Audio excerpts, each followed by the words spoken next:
when it comes to situations like that, it's a lot to think about. It's different, but is the difference really emotional? Is the question? It's just this. Like, what's the difference between making love and having sex? Is there really a difference between that? Between the two? Can people truly tell a difference? Can people truly tell a difference between making love and having sex? I mean, we adults, right? Some of us people don't really know the difference because I'm gonna say this. To be honest, I really don't think there's really a difference. And if there is a difference, please make it make sense. Like I said, I will open my platform for those that want to come up and have this conversation. You love your husband and you desire your husband. I respect that. But another question that I have today, as far as that, what's the difference? Is there truly a difference between making love and having sex with someone? Someone that you care for, someone that you claim that you love. Is there really a difference? So my thing is this: if because you're in love with somebody, are you really making love to them, or are you just having sex?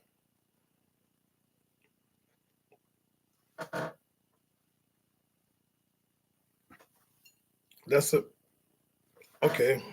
So like I said before, if you feel that way, like I said, please by all means come up, have the conversation with your boy. Don't be nervous.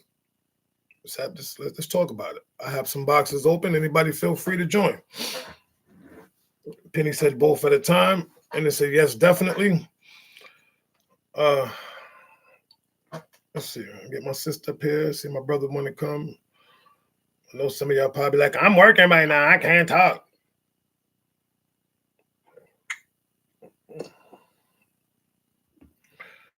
Feel free to come up. What's up, sis? What's up, Flossie? Welcome in, ladies. Good morning. Good morning. Brother morning, Wisdom. Everyone. Okay, I gotta get wisdom in this one because this one is Good morning. good morning. Good morning. Good morning. So the question of the morning is, I know I asked it's a two-part question, but the reason why I asked what is the difference between being desired and being loved is because people try to put sex in like what it's like almost saying sex versus love. What is truly the difference?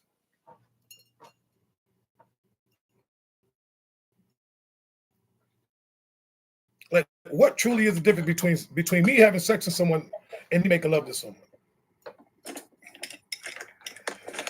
I think it's the emotion and what you feel for the person. Sex. Let me start with this. I think we overlabel and overtitle things. And so when we do that, we have to then come up with what that looks like. And then there's expectation. Is there a difference physically? Probably not. But when we talk about having sex versus making love, to me, I deem sex is, pounding, wham bam, in the moment, quickie, all those things. Having sex, there's emotion tied to you and that person. That's what I'll say. Well,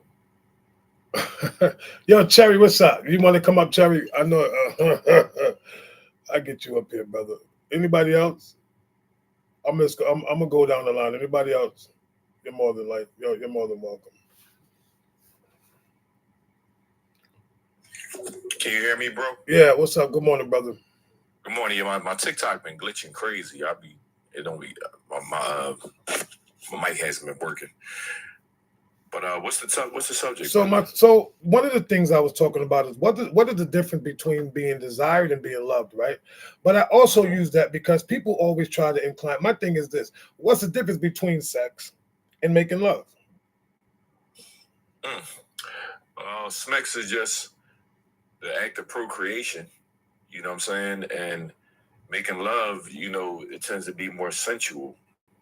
You know what I mean? Might have to drip some hot candle wax on her back or something, or break out, some of that oil from Bath and Body Works and slather her down from head to toe. You know what I mean? Laying in the bathtub together with the bubbles and WDAS on the damn, you know what I'm saying? Like, it's more of a intimacy. So, I think where I'm at in life now, people need to mind their business what everybody else is doing when it comes down to how they connect with another person.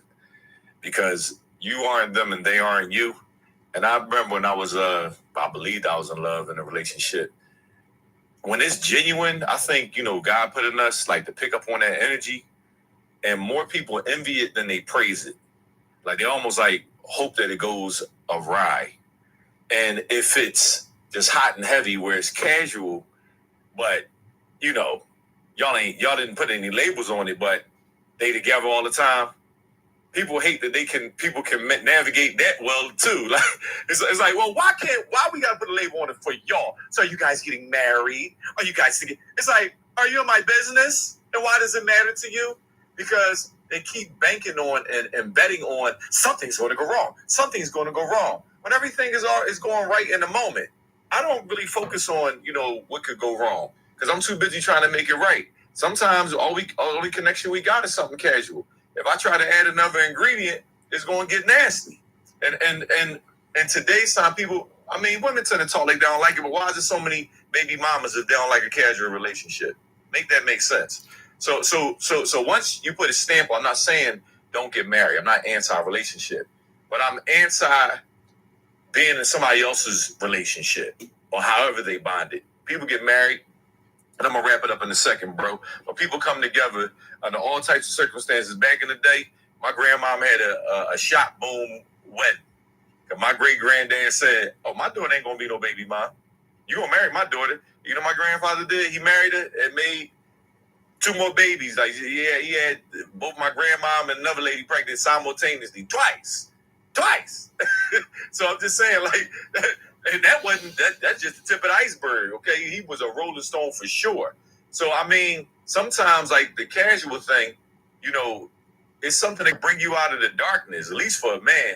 You know what I mean? And women may not admit it because women kind of get barbecued for saying that, but sometimes, man, you need somebody to hug on you, love on you without trying to make you something that you don't want to be at that time. And I'll rest my case. Thank you, brother. I appreciate that. Anyone else got anything they want to share?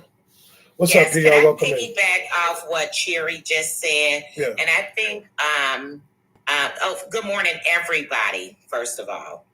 And I think that everybody get caught up in the titles. They get caught up in what other people think that they should do within their relationship. And a lot of times when you start putting the titles on there, it complicates things. It turned them to something else. Now, there is definitely a difference between desiring someone and loving someone. That desire is that burning that you need and you want and you gotta have it. You can't live without it sometimes. And then that love is, you just love somebody. You could love someone unconditionally. And but the best part is to love and desire at the same time. Now, there is a difference from we have to say smacks, right? We adults. There's no kid, but so making love versus having sex, there is a big difference from that. I think of having sex as like, come on, let's do this. We got to do this. And somebody said it was kind of like a rush, wham, bam type of thing. And then that making love is the one that you take your time and emotions and you enjoy the moment of doing it. But yeah, a lot of people lose out because of the titles and what they feel that things should be. And as Cherry said, I can recall my parents. My mom was in high school and she got pregnant. And my grandparents, they didn't make them marry right away, but she was a baby mama. And then when she got pregnant a second time, which was with me, they kind of said, hey, you done knocked her up 2 times, shotgun win, you got to marry her. So my dad ended up marrying my mom. My dad was 21, my mom was 19, but they ended up getting married. And it's like, they probably didn't even love each other like that. They were just having sex and they just got caught and she just got pregnant and now he have to do the right thing. And I think within that time, they've grown to love each other. They were married until death separated them. And that was over 45 years of marriage. But to grow up and to watch the different, how sometimes they loved each other and sometimes they looked like they didn't love each other. But, you know, the desires, it was the desire and the love both in that. So, yeah, I can go both ways. And sometimes I want both. I want to be loved and I want to be desired. I want to have sex and I want to make love. So, you know, it all depends how you feel to go with that moment. And I rest. Wow, y'all dropping some jewels. Come on, Wisdom. Yeah, I'm ready. It took me a second to get myself together. What's going on, Brother John? What's up, brother? What's that, man? Brother Cherry, ladies and gentlemen of the panel. What up, bro? My man.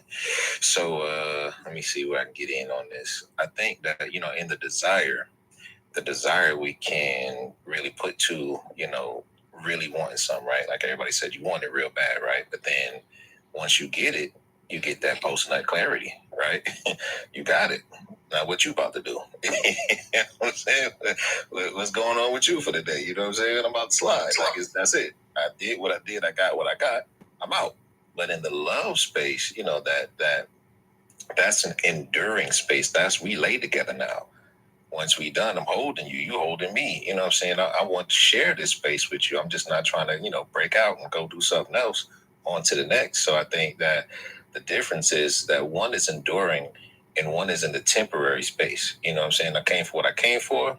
I did what we did. Now, you know what I'm saying? It's time to go separate ways. You know what I mean? So I think that that's really, for me, a defining understanding of you. Once you get your desire, the desire is met, we good here.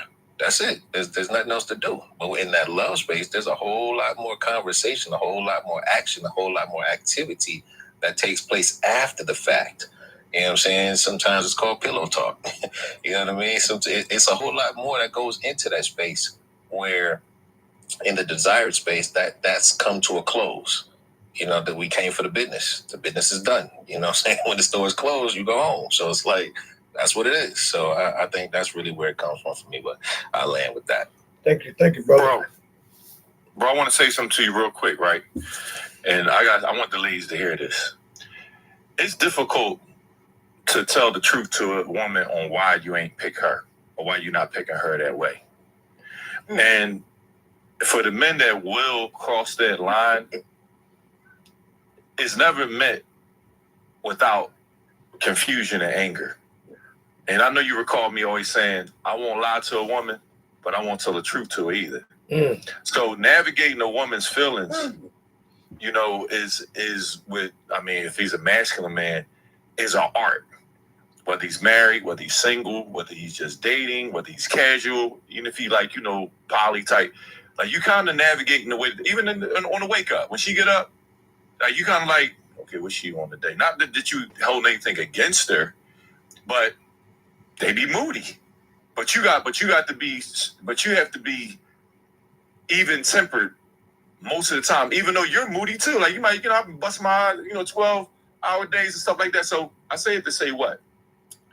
A lot of women feel like because we had Smex that, hey, I'm worthy of a marriage with this guy. And I just tested somebody the other day. I told her, she said, well, can I say something? I said, no, not right now. And she went on to say it anyway. See, and a woman, and a woman, because it was a time to listen, it wasn't a time to talk.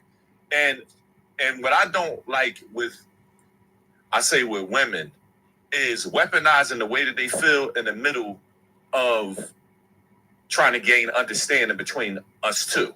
So when I'm starting to break through with my understanding, now it's time to talk about my tone. Now it's time to talk about my words. And if they, and I don't know if it's innate in them, so or not, but I know the more direct and honest I am about behavior or what I don't respect, the more I'm met with disdain and being despised. And it don't have to be with a loved one. It could be with your daughter. It could be with your mother. You know what I mean? When you just finally look, I'm sick of this family X, Y, and Z. Instead of them saying, you know, we need to stop this as a family, grandpa been gone, you know what I mean? Or and Velvet taking a leadership role in the family, like, you know, what he say, he get to let. No, it's time for you to go to work and everybody, like a hornet's nest that been hit with a rock, time to swirl around about what he said. So I think women don't get that or play like they don't get that. but all of them don't really be worried. I mean, are worthy of marriage, even though you may lay down with them. That's just the truth. I respect that. Thank you, brother. Thank you That's for sharing true. your thoughts. Who 62, Miss Chantel 62, the awesome, and K Nicole. Good morning, welcome in, guys. Thank you for joining. Good morning.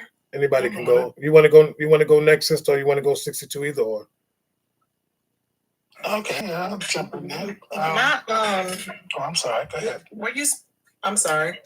Well, go ahead, Chantel. We'll go. We'll go down. We'll go, guys. My take is the smacks, I believe, is just more of instant physical gratification. Okay. And I believe that, the making love is the emotions involved with the gratification. I think it's like an enhancement of, you have more involved, it's more of, oh, I've been thinking about you all day. I can't wait to hold you, those type of feelings. I think the emotions are going to be involved in making love. Now, it doesn't mean every time you're together that you're making love. I think that's just a relationship thing depending on the couple, but I don't think it's realistic that every time you and your partner together, every single time you make love. I don't think that is the case. So that's just my opinion. No, and I respect that. Thank you, sister. 62. One is a craving, and the other one is learning. Because you can crave sex, but love, you got to learn how to love that person. You're loving the various emotions of that person. That is very true. Okay, I'll take that. Okay, Michelle.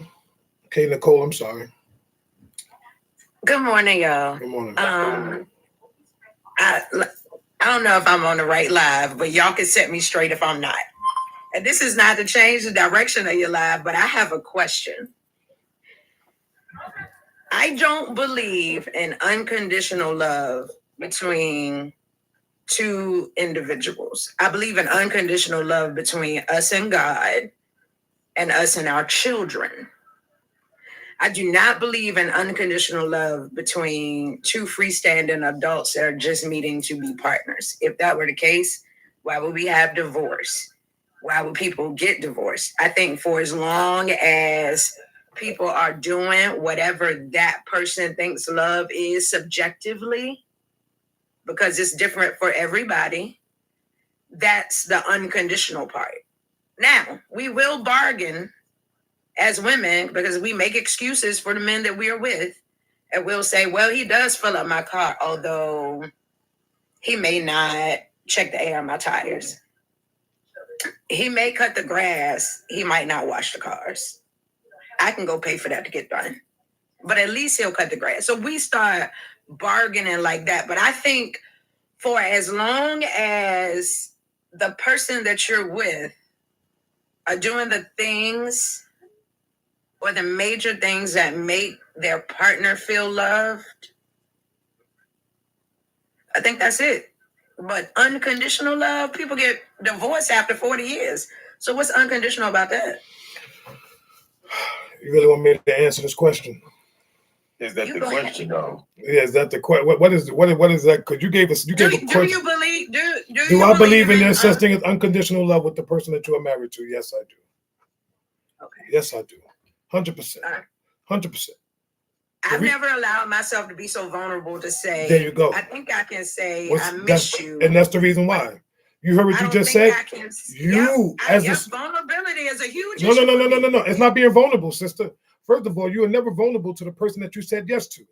The vulnerability came the moment you said yes, I do. That's when you was vulnerable.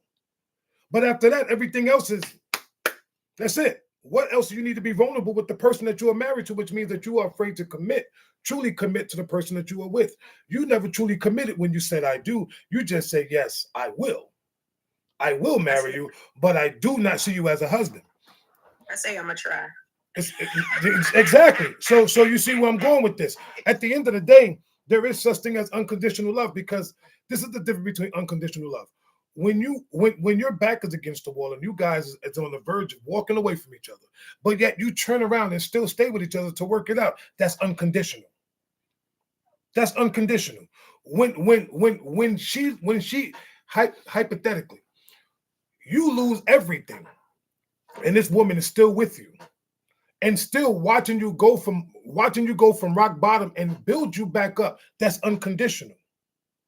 So everything unconditional is a sacrifice. The same way you have unconditional love for your children because you sacrifice it. The same way you have unconditional love for God because you are sacrificing your life. You are giving your life to the unknown, to the unseen. But yet you still have faith and believe in that. So how could you not have faith and believe in a man that you are with, that you see, that's in your flesh, that's in your presence? Make it make sense. I got times where I question God too, because I can't see him. You're right. You can't, but see, the first thing I would never do is question God. Can't question it. I do. I think it's a personal relationship, and I think that's not even a relationship. I don't listen. You can't question the Almighty if it's a personal relationship. You can't. How am I questioning the person that gives me life, the one that blows air in my lungs to wake me up? And I'm questioning, why did you wake me up? God, thank you for waking me up. Thank you for allowing me to see another day. Thank you for everything, even for the good and the bad. Thank you. I don't need to question that. Because I'm gonna tell you like this, sister. I'm gonna tell you like this because we went off course. The obedience is not to question. The obedience is to understand and know who he is. That's where the obedience lies. I'm obedient to you. But for me to question my father,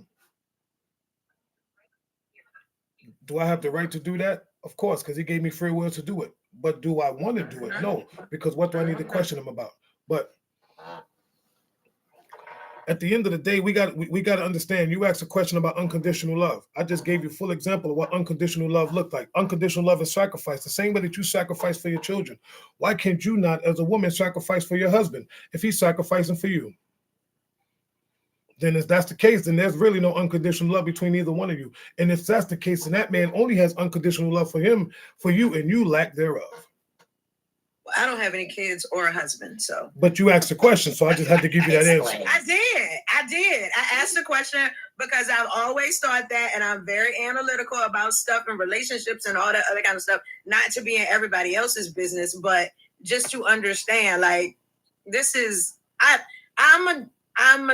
I'm a different type of person when it comes to attaching to people. My mother died when I was 2 months old. I was 8 weeks out of her womb, and I had to say goodbye.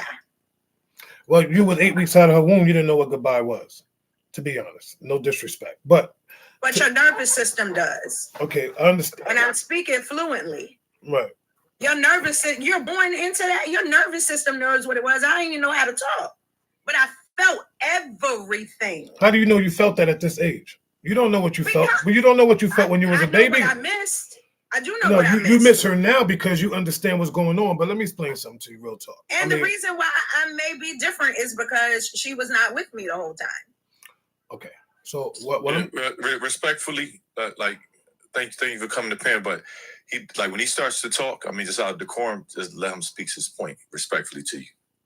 No problem. Go ahead. But you know what? This is what I'm going to do. I'm going to get back because I don't want to make this a me and you show because it's not about me and you. It's about everybody else that's here on the live. So I do appreciate you sharing your thoughts and thank you for sharing that question. But now to get back to what I was talking about, which is the main question, what's the difference between being desired and being loved? And at the same time, what's the difference between making love and having sex? Is there truly a difference? Is there really truly a difference between two people making love and two people having sex? Yeah, there's a difference. Explain. Somebody else said it on the live. Making love is when it's more intimacy than it is just a casual act of, I need a release. Interesting. I take that. Brother D. Good morning, welcome in. I would like to hear what you say before I say anything about this whole situation. You sure? You sure you want me to speak? Of course I do. Good morning, my brother. Right. Well, Good morning, first and foremost, everybody. I hope that you're having a wonderful Wednesday morning of August 12th, 2026, the year of our Lord, a day you've never been in before, and a day you'll never be in again. Amen. I hope that when you walk away from this lives that we host, that you find things that are applicable, that you take the meat and throw away the bones. If it doesn't apply, let it fly. On my soul, let it fly. Now, to get there and get clear, understand that when we speak generally, it doesn't apply to you at all. When people share their experiences or thought process or opinions thereof. To reiterate what my brother has said on 10 million times, it's an opinion-based live. If you don't know what opinion is, sit with that for a minute and figure it out. All right. Now, to get to the question, what's the difference between being desired and being loved?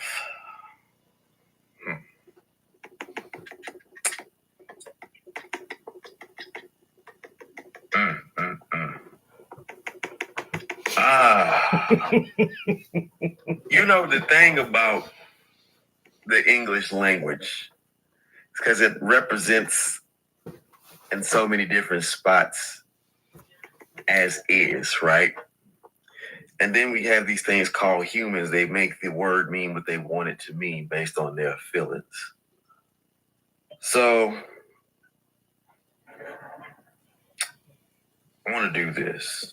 I want to do a proper breakdown of the two words. All right. Let's go with the core difference down to orientation and intent. Desire is about what someone wants from you, while love is about what someone wants for you. I'm sorry, brother. I ain't got my camera on. I just got light skin in your live. Forgive me. Being desired, a consumption focus on how you make other people feel for what you provide, attraction, status, excitement. Being love, connection, focus on who you are as a complete person, including flaws and vulnerability. Damn. My bad. Got light skin again. Yeah. Conditional fluctuation comes with desiring, which is peak with novelty, physical presence or fulfillment or needs, and fades when circumstances or appearances changes. That means you good with me as long as it is good. But when it's bad, I can't find you. Love, enduring and constant sustains through changes in mood, physical appearances, life transactions, and distances.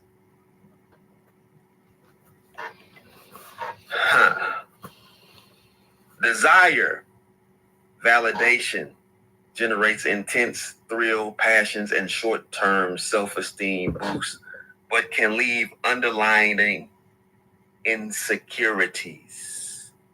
Love, security, generates peace, emotional safety, acceptance, and a sense of belonging. Desire, tolerance or avoidance, imperfections or difficulty can diminish desire or can cause frustration. Excuse me. Love, empathy, and acceptance. Imperfections are met with patience, understanding, and support. So it sounds like is the difference really emotional though? It's the vulnerability of it all. That's the difference. Being desired is this. Everybody in this room desire a high-end car for the most part, right? But we require and need a mode of transportation, right? When you get that high-end car and you find out that Damn, one break is $2,500. Ah, Jesus, no, take this back. I'm cool. I put these Nikes back on my feet. I beat the street. I'm cool. But when I have what I need, I'm content. I'm sustained. I understand that, hey, it ain't perfect, but it's mine. And I think that's what it comes down to real love, is that you understand that it's not perfect, but it's real.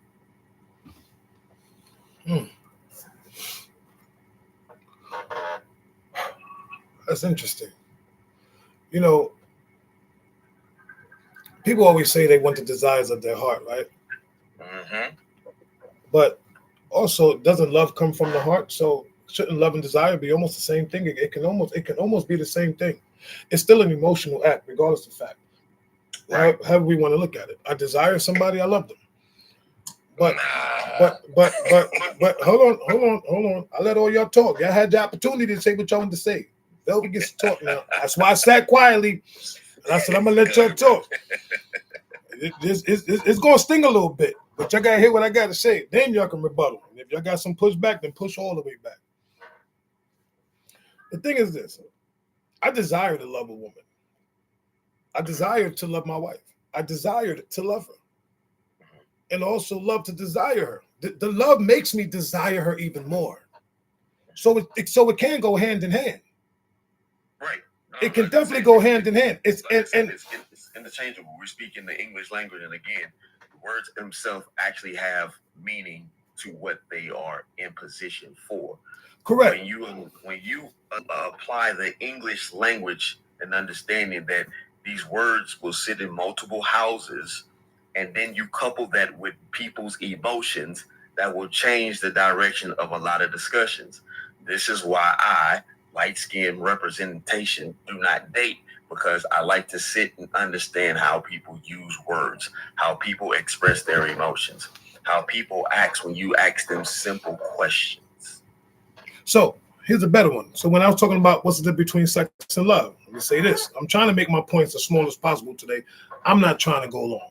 So I'm trying to make my points as small as possible. So here's the thing between me when it comes to sex and love. To me, sex and love to me is the same act. I don't care what anybody says. It's the same act. Because at the end of the day, if I love you, I'm gonna give you an example. You are married, you in love with the person that you with, but that person wants a quickie. Is that making love or is that having sex? I'll wait. That's having sex, correct? So regardless the fact of how much your emotions are involved and all this passion and all that stuff, it is still sex. It is still a sexual act, no matter what you're doing. You are doing the same. Here's the funny part is this. The same thing that you're doing when you're having sex is the same thing you're doing when you're making love. You're kissing, you're touching each other, you're doing all this other stuff. There's still some emotions involved, because guess what? A lot of times we're not going to lay down with somebody that we're not emotionally connected to. It's not true. Unless you're just giving up the box. Unless you are just willing to just give yourself up to anybody. I'm just going to lay down with somebody. I'm just going to lay down with you, and guess what? I don't even care. We don't have to have no emotional connections or nothing.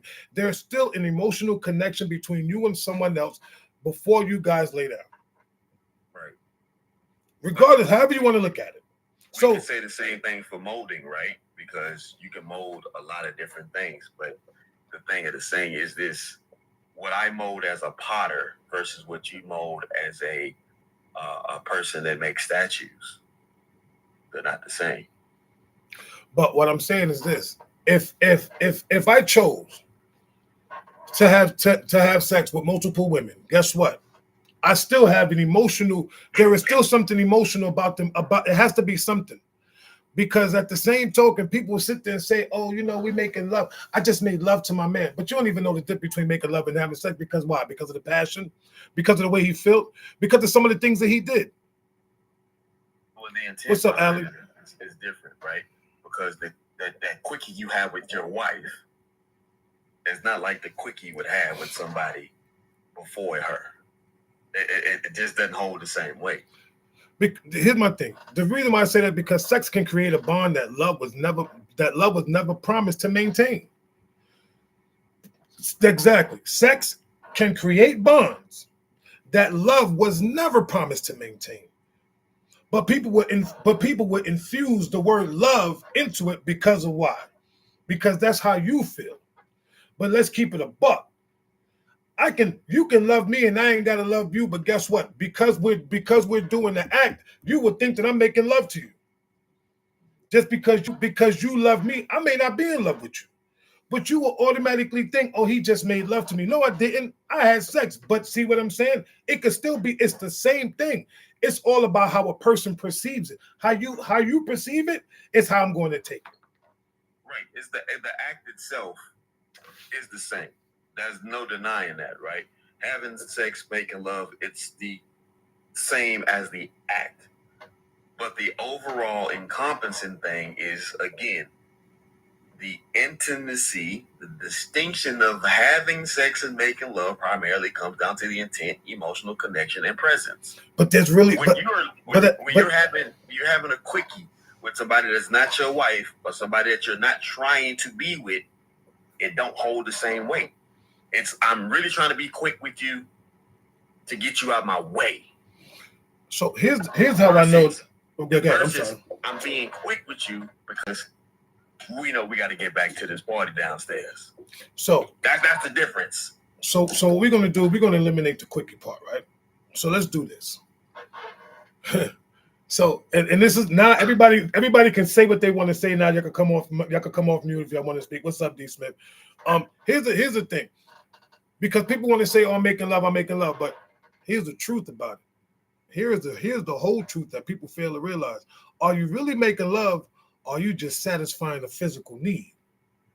Nah, man, come on, man. Let me up in here, man. Come on, get it. It's come on. Because I got some, man, the pushback is real. So dig this, man. When we all in this panel and have been young people before, obviously we hear, everybody has experienced that moment, that fleeting moment of, I did what I did because I did what I did. I grown folk.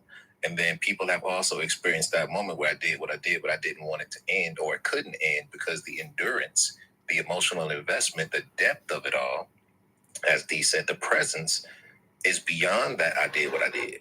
So that's what I'm saying. They're both the same in the tie, even from the love space, as you said, loving the wife, but desiring, right? One can come through the other, but then there's another one that says that door closes. So where one door stays open, one door definitely closes. And that's in the desire aspect, because there's no emotional investment to keep beyond that moment. So you did what you did, now you're on your way. When you're staying and not on your way, the investment depth is different. There's just no denying that. So that's for the people who've been in the long-term relationships, marriages, whatever situation, whatever that is, that's different from that just one night stand. Because that one night stand cannot have that investment. Even in the moment of, we did what it did, and it was intense. The intensity is not the same emotional investment as that love. So that we can't conflate them, even though they have similarities and properties. Lust is never love. And that's what we have the confusion of. The sex is the lust. You can lust through a love space. That's a fact. But you also can not need to lust in love. That's also a fact. I like that, Wisdom. You're trying to drop jewels on your boy. But Velvet got a whole nother touch on this. I mean, like I said, and I love everybody's opinion. Real talk. I respect everybody's opinion, what they're saying right now. D Smith, what's going on, brother? Welcome in. You got something you want to share before I say anything? Mr. Smith, you with us? If he doesn't, can I say something? Come on, Flossie. Come on. Okay, so we listen and we don't judge. I'm about to be real transparent with you. Okay, so after 28 years of marriage, and again, my husband passed away, but during that time, we had sex and it was making love. But then after that, to meet someone, and I think Cherry mentioned it before, he said a lot of times people that you meet, they may desire you, but they don't love you. They may desire you and they may not pick you. So I met someone recently, and this person that I met, they were, I guess, later explained that he was in a 16-year relationship. It was just, I don't know what the relationship consists of, but I said, well, why even come my direction? He says, because I desire you. And he said, it's always what you desire. A lot of times you can't have, and that's the force behind it and makes me want you even more because I desire you. But yet he loved that person that he was in that relationship with for the 16 years. And that's him just calling you right now. See, look at God. I'm sorry, but when you're just having sex, and I'm just going back from what I can remember. I didn't kiss anybody when I had sex, but when I made love is when the kissing and the emotion and all of that came in. So, you know, I always say, yes, there's a difference from sex, and he's calling you again. See, everybody is calling me. But even when you're in that relationship, that and you want to do a quickie, that quickie is sometimes good. You know, it's very, very good. Mhm. And you understand that you love this person and you desire this person, and you can love and desire at the same time and get the same things in return. But you know, sometimes that sex stuff, and that's why you have to be very careful who you have sex with. But Miss Flossie, I'm gonna tell you something. If you look at it, it's regardless of the fact however people want to display it, you're still performing the same act. So what is the difference? You're just giving it a name. I'm making love, I'm having sex. It's the same thing, regardless of however people look at it. Oh, it's more emotional involved. Listen, my heart is in it if I'm having sex with somebody, just like my heart is in it if I'm making love to them. It's the same thing. What is do you think marriage is the same thing as boyfriend and girlfriend? Of course, now that's different. No, but you can't compare marriage. But because you know what? In reality, you know what? I got a better one, D. No. I got a better one for you. You know what? Yes. To me, marriage is just like being, because you're my forever girlfriend. You're my forever girlfriend. There is no other girl that's going to take that place. Just like you, my wife, you're my forever girlfriend. Forever will always be my girlfriend. You hurry up, start trying to get them chess pieces on the board, right? You know, listen. At the end of the day, your wife is your girlfriend. She's your fiance. Yeah, she's everything. Yeah, but okay, what do you owe your girlfriend in a situation that you know for a fact you definitely owe your wife? Oh, my girlfriend. What you talking about? My girlfriend or my wife? Nah. Oh, what does your girlfriend get that your wife doesn't get? Oh, no. See, the girlfriend don't get more than what the wife gets. The wife got everything. She got me. So all right. She got me. What? But guess what? They both sit under the situation of a romantic relationship, right? Okay. The intent behind it is that one is more purposeful, right? Because the purpose of her becoming your wife was going through that girlfriend stage, and you quickly recognize that, hey, all right, listen, ain't no boxes to check, ain't nothing to ask, ain't nothing. I got everything I need and I see right here, right? You are the one. Confirmed through and through. So when you become the wife, you're no longer getting girlfriend treatment. You're getting perforated wife treatment. That means when you call, everything else stops. So here's a better question for y'all, since y'all want to go there, right? Let me ask you this. What's the difference between having sex with your girlfriend and making love to your wife? When does that change? See what I'm saying? If I'm doing the same thing with my girlfriend and she becomes my wife, what makes it making love now? All of a sudden now, because we're married, now it's love making. But when we wasn't married, it was sex. Make it make sense. No. It's not the status of the relationship, right? But that's what people basing it on. If you're married, they can. But the thing about it is, again, the act itself. But the act itself is the same thing, my brother, is what I'm trying to say. Right, I'm saying the act itself is the same. But here's the situation. How often have you got up from your wife and said, all right, baby, I'll see you next week? I mean, really? But come on now, we know we done said it to the girlfriend or the girl we were just getting buns We don't tell a from. girl. I don't know what dudes ever told a girl, I'm gonna have sex with you and I'll see you next week. It's like I mean, the one the, that- the, one the, that was the whole going difference to me is this. I'm gonna tell you what the difference is to me. When you having sex with someone, right? And once the act is over, you tend to don't want to be touched or don't really want to be bothered. Now you're kind of turned off a little bit. Some people may not believe it, but you're a little bit turned off. Just a little bit.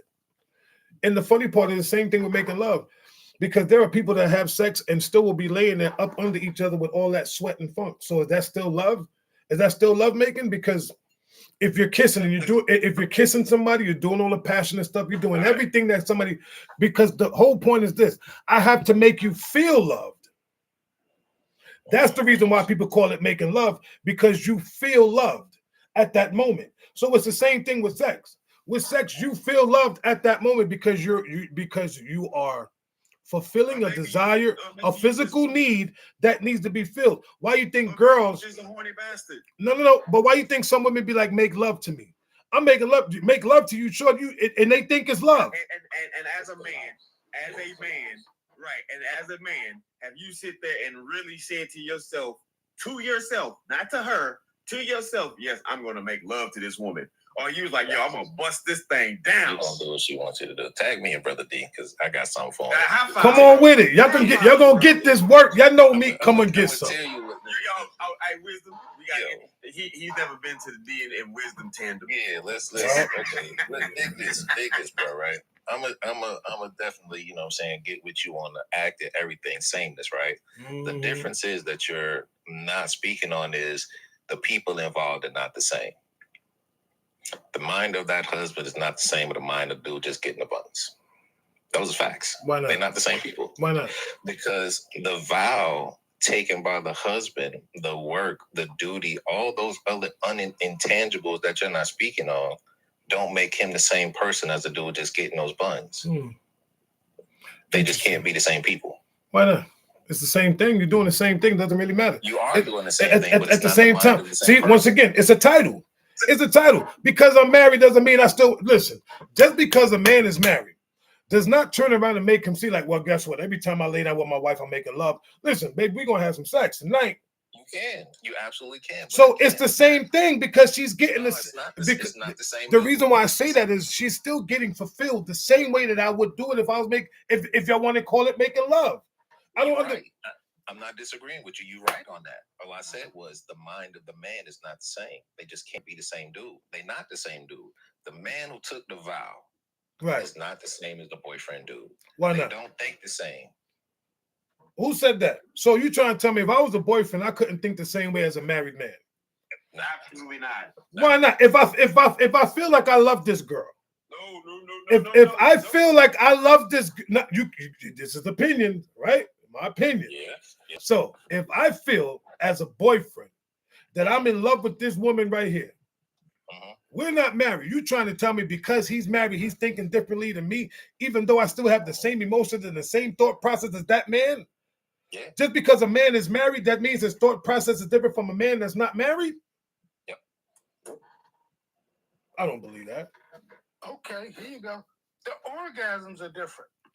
Come on, you bugging right now. How you figure that? Go ahead. Tell me. No. Come on, son. Come on, buddy. If she don't get an orgasm, I don't care. As a girlfriend, I got mine. That's okay. But my wife, I care. No. And I'm going to do more work to make sure she's getting it than a girlfriend, because I'm getting my knee back. That's that. I'm gonna call cap on that. You know why you don't want? I'm gonna call cap. I'm gonna call cap on that, and I'm gonna bust your bubble since y'all want to play this game. First and foremost, like this, you know, the girlfriend, you gonna have to make sure she get that orgasm because you don't want your name in the street. Girl, he ain't even make me do X, Y, and Z. Please. So you as a dude, you gonna make sure that you put that work in. So regardless the fact of who the man that you are, whether you married or not, you still gonna put that work in. You want to put that work in. How much easier is it to walk away from your girlfriend than it is to walk away from a wife? Listen, it's easy to walk away from anybody. The choice is yours. No. I ain't say is it easy. I said how much easier is it to walk away from a girlfriend than it is to walk away from a wife? It's easy to walk away from a girl because ain't no paperwork involved. And not only that, there's other things that's also not involved Right. too. With I mean, I'm just saying. The intent is not really there. The purpose-driven purpose is not really there. Your godlike level of mentality isn't really there. Your level of protection isn't really there.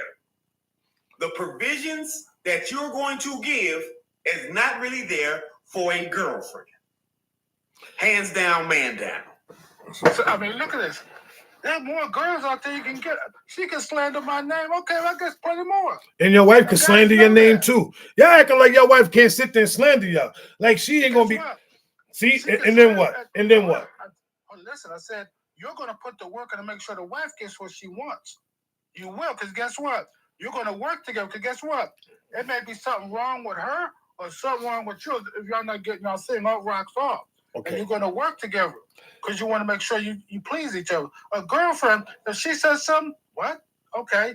Man, put the word friend. There's a difference between a friend, and we all know that. You pick friends like you trade your shorts. Come on. So let me. When your needs are not, when you're not getting your results, because that's all it is. You want your result when you do something, right? And it's you. And guess what? Well, you're selfish when you go in. I'm getting what I want. If the girlfriend don't get it, well, you should have worked a little harder, do something else. So you're trying to tell me that there's not men like that, and that there's not married men that are selfish sexually, that all they want is their needs met. When it comes when it comes to having sex with their wives, not making love, but having sex with their wives. Are you trying to tell me right now that there are men that are not selfish, where it's just all about me getting my sexual need and not hers? Compare that to a girlfriend too as well. Now, guess what? If I'm not making my wife happy, I'm going to try to make your wife happy. Because she's going to bring it up. Because trust me, she's going to bring that up. Now, she's going to find out, is there something wrong going on? Or that's when you plant seeds in her head. If she not take care of me, who else she taking care of? Hey, 62, tag me in again. One more time. Yep. Real quick. Keep tagging. I got ammunition for all y'all. All right, dig it. So you said something I think is very important, right? You said you're going to put the work in, right, to protect your name, right? Street cred, all those good things, right? When you put in the work in with the wife, they can't be the same things. You're not protecting your name with your wife, right? The potential maybe mother of your child, family thing, right? The two things ain't even the same in concept. It's not even the same thing in concept. You know what I'm saying? So when you're saying that you're doing, the satisfaction aspect, they come from two different points of view. Why you're satisfying a person. One, you said is reputation, keep my name out the streets. The second, in the wife aspect, ain't got nothing to do with the streets. You understand that these two things aren't even the same concept. So you can't break them down to be like, all right, I'm gonna knock it off and make sure you're good and everything like that. But you're not doing it for the same reasons. They can't be the same reasons. They don't even make sense as an adult to be the same reasons. I'm gonna tell you why it could be the same reasons. Number one, if I'm sleeping with this chick and we doing X, Y, and Z, guess what? I see the potential. This could be my wife, because here's the number one thing. Since we want to go there, nobody can sit here. Probably, I'm gonna say maybe a 5% of people can actually say they walked into their marriage without test driving the car. I'll wait. Matter of fact, for those that are here, for those that was married, put a 1 in the comments if you either got your car test drove or you test, or either you basically as a woman you got your car test drove, or as a man you test drove that damn car. I will wait.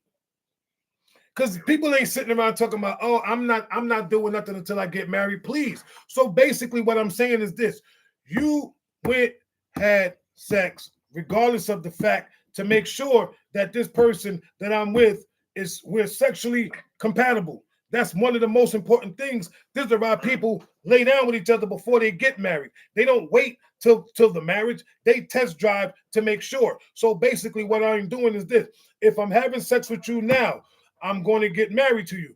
Guess what we still going to be doing? We still going to be having sex. The word love never changes. That word love should even come in. We making love now. No, nigga, I'm sorry. Excuse me. Let me take that back. No, we are having sex.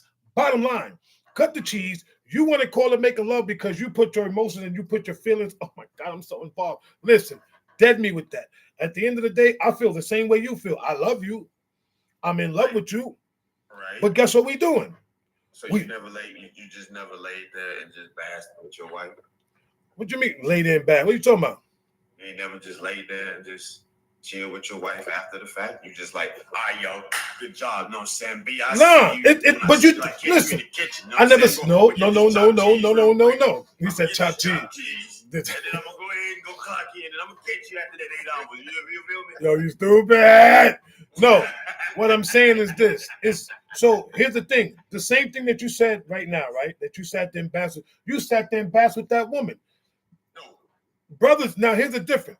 Brother, you got some men that will smash and grab, smash and bounce. You got some men that'll be caught up like, yo, that joint was good. Yo, holding her, rubbing her, baby, you want something? I can tell you why. The moment that you lay down with a woman and you ask her, listen, and it's good, you need something, you want something, you start calling her on a regular, dude, you caught up. But again, that we're talking clearly. Let's clarify this for the people. We're talking about the act and not just the status of the relationship, right? More likely, you're going to make love to your wife. More likely, eight out of 10 times, you're going to more likely provide the love essence of your wife, because you don't want to. Me and you both know you don't want to be treating your wife like you treated a bus down. But I'm saying, what is the love? But I'm trying to figure this out. But my brother, what is the essence that people is talking about? I love my wife. That's it. I love her. No. But That's what's making the difference. Love is kind, love is simple, right? It holds no record of ill will, right? We're talking about that. With somebody that you're not making love with and that you're not in love with. And but the question is this: what if I am in love? Because there are people right now that are in love with each other that's not married. But are they having sex or are they making love is the question. Because what I'm getting, once again, is going back to the perception of because she's my wife, right? Because she's my wife, it's lovemaking. But if she's my girlfriend and I'm in love with her, it's sex. We're talking about making love and having sex, right? Again, the intention behind one is completely different behind the other, right? The sexual thing that I'm coming to you is, I'm like Bunny said it, and here's what Bunny said in short terms. I got mine. I hope you got yours. Versus when I'm making love, I'm ensuring and assuring you get yours. And I get mine. That's what you're doing. There's an exchange there, right? But when it's purely on just the sexual drive of it, I'm here for a good time. But see, high five, thank you, wham, bam, ma'am, see you around. This is where I'm going down to 35th and Main and get this chopped cheese. Hey, So there's a difference when driving. You have a car and you leasing the car. Okay? When you got that car at home that you ain't leasing, you gonna take care of that car because you don't want nobody else driving your car. The lease car, she just miles, okay? That's it. And you may do a little maintenance while you leasing it, but you gonna turn her in after those months are done. You ain't required to do the maintenance. After you have no requirement to do the maintenance. It sounds good. I love that. You're still not convincing me. At the end of the day, here's the thing, right? So many people think love, I'm making love. But here's the funny part. Sex can feel like love. Sex can feel like love. And y'all don't even know that. This is what I'm saying. People don't even understand the difference. I'm making love, but sex can feel like love. Right. And there's no real connection behind it. But at the end of the day, it can feel like that. And this is the part where I'm trying to get people to understand. Making love and having sex is just an act. It's a name. It's something that you perform. Regardless the fact of how you want to look at it. But to put all these other things, well, it's the emotional part. It's the fact that, my heart is into it. Listen, my heart was, who the heck is moving furniture? Okay, how many people have said this? I love to have sex. And I mean, people say I love to make love too. But no, but you hear, I love to have sex. No, I can't. I love having sex. I love having You sex. got married men saying that crap. What do you? And married women talking about I love having sex with my husband. You don't hear them say I love making love to my man. They be I love having sex with my husband. I love having sex with my wife. Let's call it a buck. I love to have sex with my girlfriend. I love to have sex with my girlfriend. No. Once They just have the act, and whatever happens, it happens. so once again, 62. I love what you just said, but once again, what's up, positive thinking? Here's the thing: you got women that tell I love having sex with my man because he makes me feel X, Y, and Z. I love having sex with my wife because she makes me feel X, Y, and Z. Because she do X, Y, and Z. They don't be like, I love making love to my wife because she's so fantastic. No, they don't. So this is what I'm talking about. Prove me wrong that people that are married do not still talk about them having sex compared to them making love. I will wait because it's the same thing. Here's the difference. Having a connection or an attachment. God, y'all killing me with this connection and attachment stuff. Before we go further, we gotta do this. Mod break. All right. Mod if you break. haven't grabbed your daily heartbeat, please by all means grab your daily heartbeat. Thank y'all for being here. We're still going for the goal of 100,000 taps. We appreciate every last comment that has been coming through. Y'all have been really driving the discussion forward. However, we in this internal loop on between making love and having sex, which is being explained by both sides. The act itself is the same, but there is a difference. Now let's go to it. So I want to hear from brother. I want to go to get your daily. Please recognize that you are now becoming Animals have sex. I want to. Well, hold up. Let me go to brother Animals have sex. DJ Spin. I need to hear from you, brother. Hold on, y'all. Let me finish.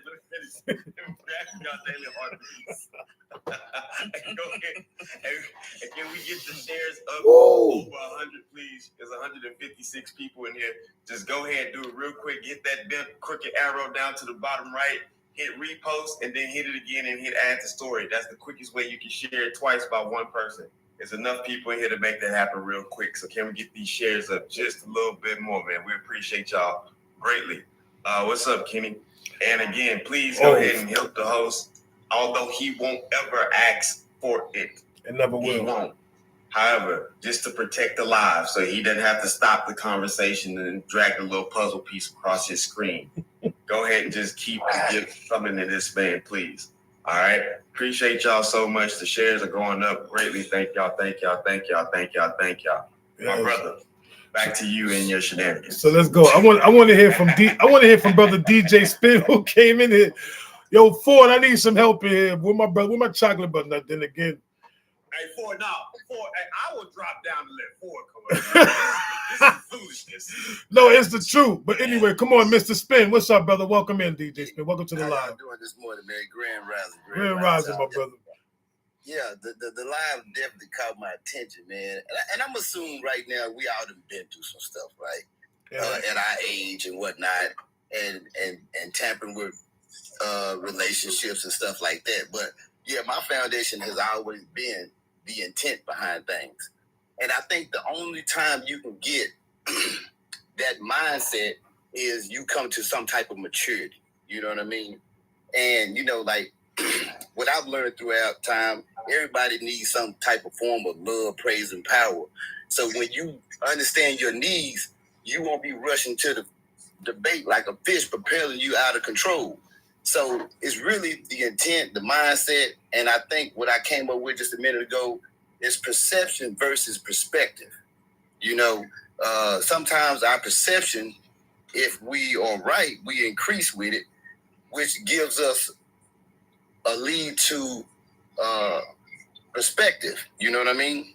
So when we put it in perspective, if the perception is right, we can put it in the right perspective. You know what I mean? So that's my philosophy on it. Try to put it in a nutshell, because right now we going all over the place with the act and love and the. Thank you. Come on, brother. Say what you guys say, because I know what you about to say. What you gonna say? What I'm gonna say is all the same thing. Illusion and delusion. How about that? Yeah, because y'all all delusional with this. It's love. I gotta make love to the women, And because of because he cutting out lust all the way. You know what listen, you know what the funny? I'm glad. separating the two. Bring that lust in there. Bring that lust You're in not there. separating the two because one doesn't require the other, but you can get the other from the other. So it's like you're not separating them. You're not. There's no in the way you're saying it. There's no way to get what else? What up, D? Hey, Will. This is what I want to say real quick. Let me say this real fast. Go ahead. I'm gonna tag you. Hold on, real quick. And this might, Hold on. Forward. Unmute your mic, brother. Sir, yes, sir. Good morning to you, my brother. Morning, Forrest. Good morning. Salutation. What's good, man? My Nubian black brother. I need you to talk to the man that runs the Hershey factory. I think he put too many Mr. Goodballs in his brain this morning. Remember, like she said, it's an opinion-based live. Man, go ahead. Let him have the discussion of the question before he goes into discussion. So can you ask for the question? No discussion yet. Ask him the question, and then ensue with discussion. So I want Wisdom to continue his thought first. I got him. Come on, Wisdom. My bad, brother. Yeah. So again, there has to be a separation between the two. It's just not just logical by the language of definition, but there has to be a separation. Even though, again, I said you were right. It's one of those, you know what I'm saying, two things to be right at the same time. There is a definite lust, act, all that. We can't conflate that. However, what we do have to separate, married or unmarried, is the depth of building emotional bond, because they're not the same. Even like you said, you did your thing. You kept your name out the street. You did all that. But the depth of building that emotional bond has to change, because that's the nature of temporary and not temporary. It's just the nature of what it is. So again, not disagreeing with you, saying you are right, but you're leaving out a part that one is trying to continue the eternal build. The other one has a limit just by the nature of what it is. Lust has that limit that love does not. So, now here comes now watch this. As a man that's supposed to be married, are you not supposed to lust over your woman? So that never ends. That part should never end. If you're married to your wife, you should still lust over her. Regardless if you love her, you should still lust over your wife. That lust never stops. Agreed. So how does it end? Because one comes from a love space, though. It doesn't matter. I can still be in love with a woman and still lust over her at the same time. Don't have to be married. Does not have to be married. There are men right now that are lusting over women that they're in love with. Why you think brothers still be pursuing certain women? Because they lusted, because even not only the lust is in their heart, but they in love with these women that they know that they cannot get. And they fantasize and all of these things. So that word lust, I'm gonna say this, and I respect what you're saying because I love what you said, Wisdom. Like I said, I respect everybody's opinion, but on the surface level of it, we gotta look at it like this: we lust over one another every day, on a regular basis. We call it love, we call it obsession. It's still lust. The moment you look at somebody with the intent of, dang, she got a fatty, oh, she got this, she got that, you already put lust in your mind. The moment you, as a man, the moment you looked at this woman's anatomy instead of looking at her, and you looked at her anatomy, you had already had lust. The same thing with women. The moment you looked at that man and you start looking at his joint and you looking at, he's packing this, you already have lust. And the funny part about it, it doesn't leave. Even so, when I'm saying that it doesn't leave, because you get set woman, and guess what? You fall in love with the woman, but you fell in love with her through lust, and you are still lusting after her. So that's why I made intentions like the foundation of it. That's why I made intentions. Correct. So when it comes to, and just to let you know, Ford, what I'm talking about, what's the difference between making love and having sex? That's where we at, Ford, just in case. Yikes. Thank you. Man, you came out with guns blazing with that topic. Yes, because that was a wild topic. People don't know the difference. And what I'm trying to say is this. He laughing. We can look at it like this. A fly and a bee got wings. One stings, one don't. One go to shit and one don't. There you go. But at the end of the day, they both fly. Don't it really matter? They both fly. Exactly. So does the bird. But what they flying to? Doesn't really matter. At the end of the day, it's not what you're flying to. My thing is this. If you, as a man, however you look at it, whether you're married or not, because they try to put the love in it. But my thing is this: what exactly is love making? Since nobody could truly explain it, but they give me all these analogies, explain to me. Because when if I'm laying down with you, right, we're both laying down with each other. Right. We are holding each other. We are kissing each other. We're doing all the passionate things that consist of lovemaking, correct? Correct. So now comes the penetration part. Now I'm penetrating with you. I'm not thrusting. I'm putting my shoulders into it, all that other stuff, and it's making the woman feel. And I'm talking to you in such a way. I'm not like, damn, take this, girl, get it. You know what I'm saying? I'm being passionate. Check this out. I'm being. I don't mean to cut you off. No. Hold on. I'm the host. Can't do that. Okay. I'm not being aggressive. I'm being very passionate and showing you all this other stuff and making you feel and holding your body in a way that you have never been held before. Right. And doing certain things. And you turn around like, oh my God, I just can't believe he made love to me. But in my mind, can I say this one thing? Go ahead, brother. I'm your DJ at your wedding. Would you want me to play side piece? What you talking about? The song Side Piece. I don't know what song Side Piece is. What's that? It's down south. So listen, it's a song. I mean, at the end of the day, if you play, listen, music is music to me. I don't care. If it's trash, first of all, I'm gonna give you a playlist. Listen. I don't want my woman, or in this case, I'm sure nobody wants their spouse listen to the opposite of what we're doing. So it's mindset. I don't want to spin that shit in the car while I'm in a love-making mindset. Like I'm trying to make love with this woman. Like I'm trying to make a life of love with this woman. You see what I'm saying? Like I don't want her thinking anything else. So the difference is the mindset. It's what you cultivate. Now, if you cultivate from the start, that crop is going to come out that way.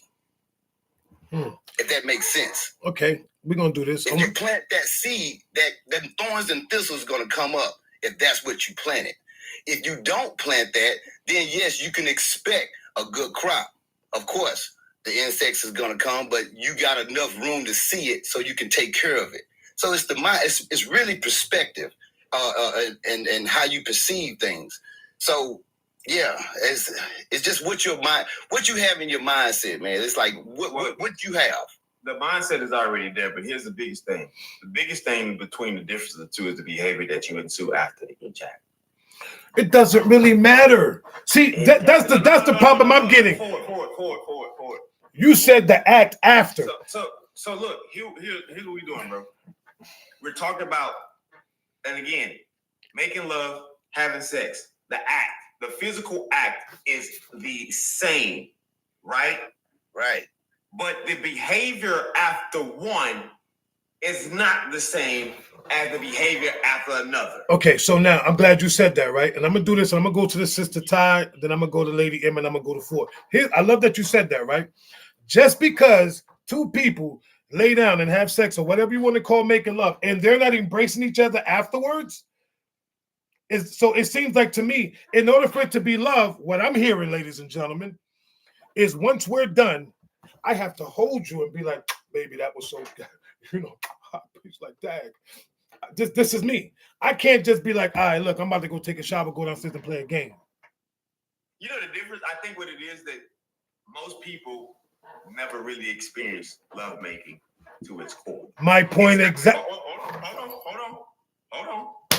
Lovemaking to its core isn't just the physical act alone. However, sex is. See, when I'm making love to you, you in my notes now, bro. Yeah. When I'm making love to you, come on forward, my Nubian brother. When I'm making love to you, hey, baby, how your day going?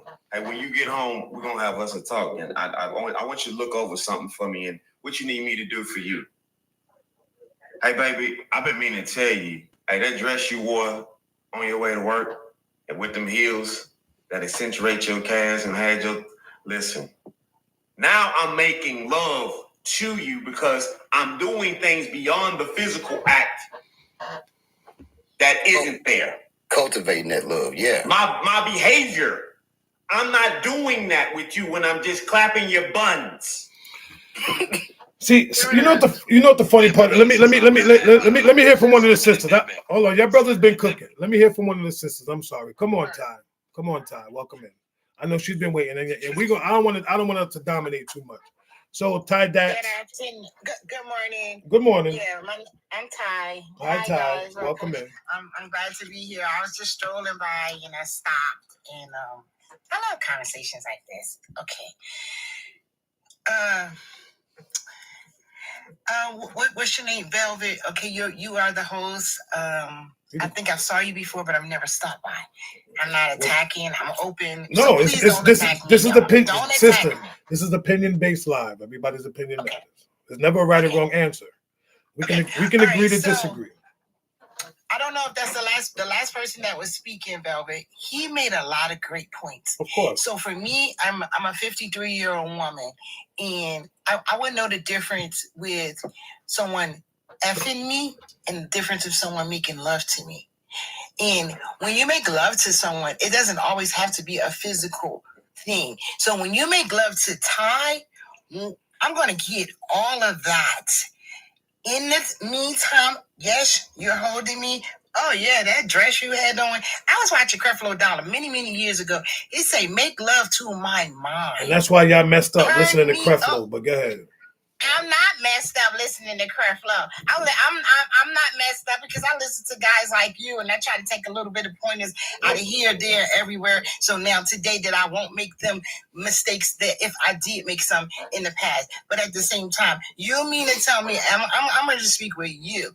You say, I guess you are married, so you don't take and separate that moment with your wife, that intimate moment, even if it's in the bed or without the bed. It has to be a certain act that you have to act and call it love making. Okay, you want me to answer that? You want me to answer that question? You want me to answer that question? Every time? You want me to answer that question? Yes. Okay, what I will not do is display what I do with my wife on this live. What we do is what we do. It's in the privacy of my four walls. Okay, so all right, so I'm not okay. So let me reword it. So are we saying in this discussion that in love making that it does not have to be shown afterwards? It just has to be shown in that moment. But who says it's love making? People call it what they want to call it. At the end of the day, like I said before, if you're performing an act that you're still doing, regardless of the fact, it's the act. So what is it? So is it the after part? Is it during? Is it the beginning? What makes it lovemaking? That's what I'm trying to figure out. Because people have all these.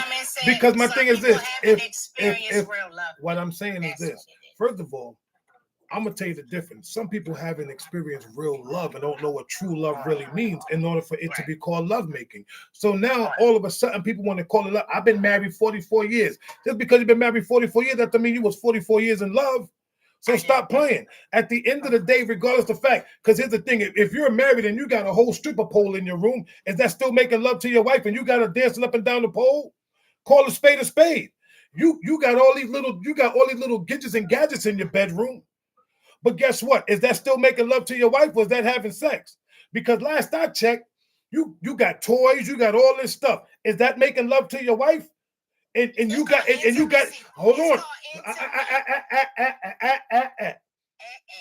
At the end of the day, people want to sit here and question, but this is what lovemaking is, and that's what. Listen, lovemaking is what you want to call it. Whatever you want to call it is what you want to call it. Bottom line. But for me, through my eyes, what I see is this: two people doing the same act that they was doing before they was married and after they married. The only thing they just added was the word love to it. Knock it off. All right. So, ladies and gentlemen that is here, we appreciate y'all. Thank y'all. Keep tapping the screen. We got over 100,000 likes. Can we get some more shares? Please just tap that share button real quick. Go ahead and hit add to story and also repost the live. That is the quickest way you can get 2 more shares. We're trying to get the shares over 100. Thank you so much. And also, we're going to pass it over to my sister, Lady M, and then Brother Ford. But overall, my brother Velvet said that this is what sex looks like. And then my brother said, this is what love making looks like. So therefore, it don't matter if I take care of you, massage your feet, walk you up and down the stairs, carry you through good times, bad times, and mid times. It don't matter because it's just, You know, I'm definitely last. listen. First of all, if you know Velvet, you come on, lady in. Come on, lady in. Oh my goodness. This is very interesting. Dee had said some stuff that I thought was really good before, but okay, I can only speak as a woman, of course.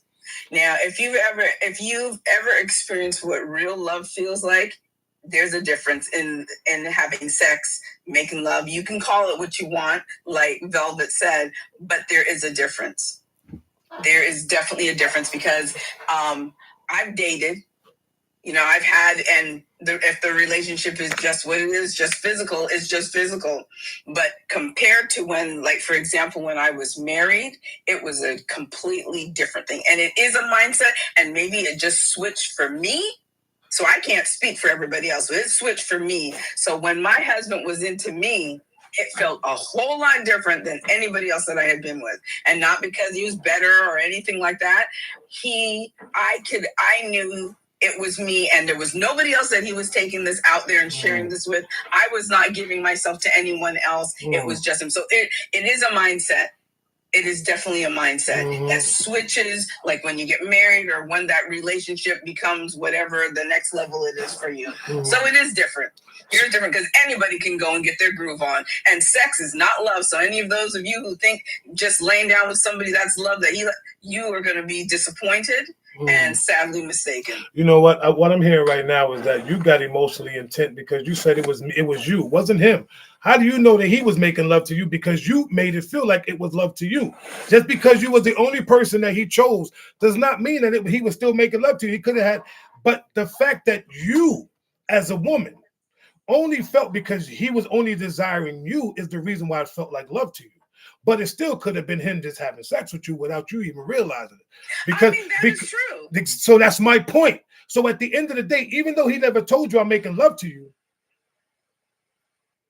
was it really love or was it sex? In your mindset, it was love making. In his mindset, it could have been sex. See, this is where the two get confused. Once again, a man is not telling you I want to have sex with you, I want to make love to you. You are laying down with someone with the mindset of we're about to make love.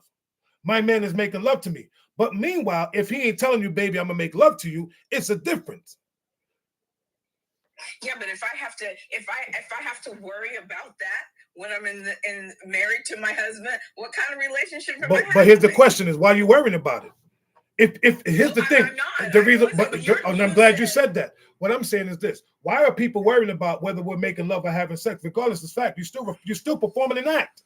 You are still doing the same thing, whether it's love making or sex. So why does it have to be one or the other? That's my question. That's the reason why I said what I said. If I'm making love to you and if I'm having sex with you and I'm giving you the same emotion and the same feeling, what is the difference? Don't make me. You know what? It's called mind games. Mind games. Come on, Ford. Come on, Ford. Come on, Ford. Can I share my own opinion? Can you give me 1 second? I got you. Come on, Ford. Listen, salutations to this panel, man. Y'all wilding today. This is an interesting conversation, and please don't hold me to nothing I'm about to say. Listen, no, real talk. Dee mentioned part of my thought pattern. He said that it's what happens afterwards, but I believe that, making love is what happens before, during, and after. Making love is, hey, baby, the dishes are done, the kids are put up, the clothes is clean. I set the stage, I set the environment. Making love is the intention that you have to please your spouse or the woman that you're with more so than yourself. When you're in lust or when you're having sex, most of the time I'm not thinking about that person. I'm out to get mine. You better get there because I'm going to get there. If you don't get there, you on your own. I'm doing what I do for me and me alone. That's what lust is. That's what sex is. You can make love and have sex, but you can't have sex and make love. Because a lot of times, and I'm only speaking from my experience, and my applicants that have applied for this. He said applicants. Yeah, I like that player status. He said applicants. Come on, brother. In the past, when I was having sex, one of the things that, because I know how to project my intention. One of the things I wouldn't do when I was having sex, I would not kiss them in the mouth. I wouldn't really try to make too much eye contact. I wouldn't really want to be saying anything to them. Hey, let's do this transactional event that we're having right now. I don't care how you got here. I don't care where you're going after that. But when I'm making love starts way before you hit the bed. It starts on the phone call on a Tuesday before I meet you and see you on Friday. It starts with me expressing my heart to you. It makes me prioritize you arriving before I arrive, because I know I can arrive. I want to make sure you get there, because sometimes don't shoot me, women, but some women be lying. Some women don't be arriving. I've heard stories of women never get into the destination, and they be like, "Oh, that was great," and they never make it there. My priority when I'm making love is to make sure you get there first. So that to me is the difference, man. I'll land right there because there's a lot of us. I love that you said that. Do you know what we just heard? Garbage. But anyway. We heard that 90s R&B. Listen. Now watch this. Watch this. I'm glad you said that. I was in my light skin bag. I had both. Well, listen. Well, let me tell you this. Since you was in your light skin bag, what's up, B? What's up, sis? I'm about to bring you back to the chocolate world. At the end of the day, right? Everything that you said, I love it. It sounds amazing. Real talk, brother. And you were speaking to the sisters, and I respect that. But I'm gonna talk to these sisters too.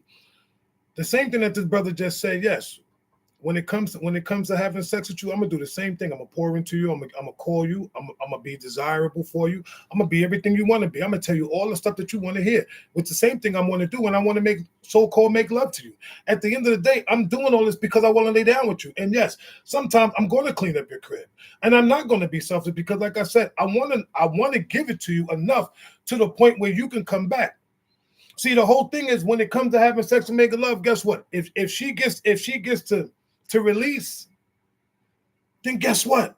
She's going to come back. Yo, his sex was good. You don't hear women say, "Oh, his lovemaking was amazing." Everything percent, regardless the fact, and I'm going to say this and I'm going to say it one more time so that way y'all can get a clear view of what I'm saying. Regardless of whatever you want to call it making love, the first thing a brother hears or a woman tells another woman, girl, she don't be like, his lovemaking was so amazing. Girl, the sex was so good. Am I lying, ladies? Put a 1 if I'm lying. If I'm lying, put a 1. Put a 1 in the comments. The same thing with men and us men. Let's keep it a buck. We do not say that after we done so-called made love to a woman, we don't go, yo, boy, I just made love to Shorty. And I just made love to her. Come on, stop playing. We do the same thing. He don't hear himself. He don't even hear himself. As soon as he stopped, I'm waiting. No, don't say nothing. You just said. He don't even hear himself. What I'm saying is this. Making love and having sex, the same thing. Still the same thing. Still the same act. There is no difference. And what I'm saying is this. When we're done, right? Even if you're married, you don't hear married women telling other married women that they're, me and my husband, the love making. No, married women be like, well, how's the sex between you and your husband? Oh, how your guys doing in X, Y, and Z? They don't sit there and they don't listen. When women have discussions with other women, bottom line, see, y'all can sit there and say no and all this other crap. Y'all lying. Y'all listen, y'all fabricating. Even men do it. I don't care. Married men, I talk to married men. And you said a component and you didn't realize you said it. What? When I'm having good sex, hey man, that thing good. But when I'm making love. No, I never said that. Yes, you did. No, yes, you did. I said the difference. You said no man and no woman went and told somebody some good love. That they ever made exactly. So my point exactly. So think about that. So think about what I'm saying, which means that which means that nobody talks about making love because it's the same. Something is truly valuable. Okay. Lady M, help me out.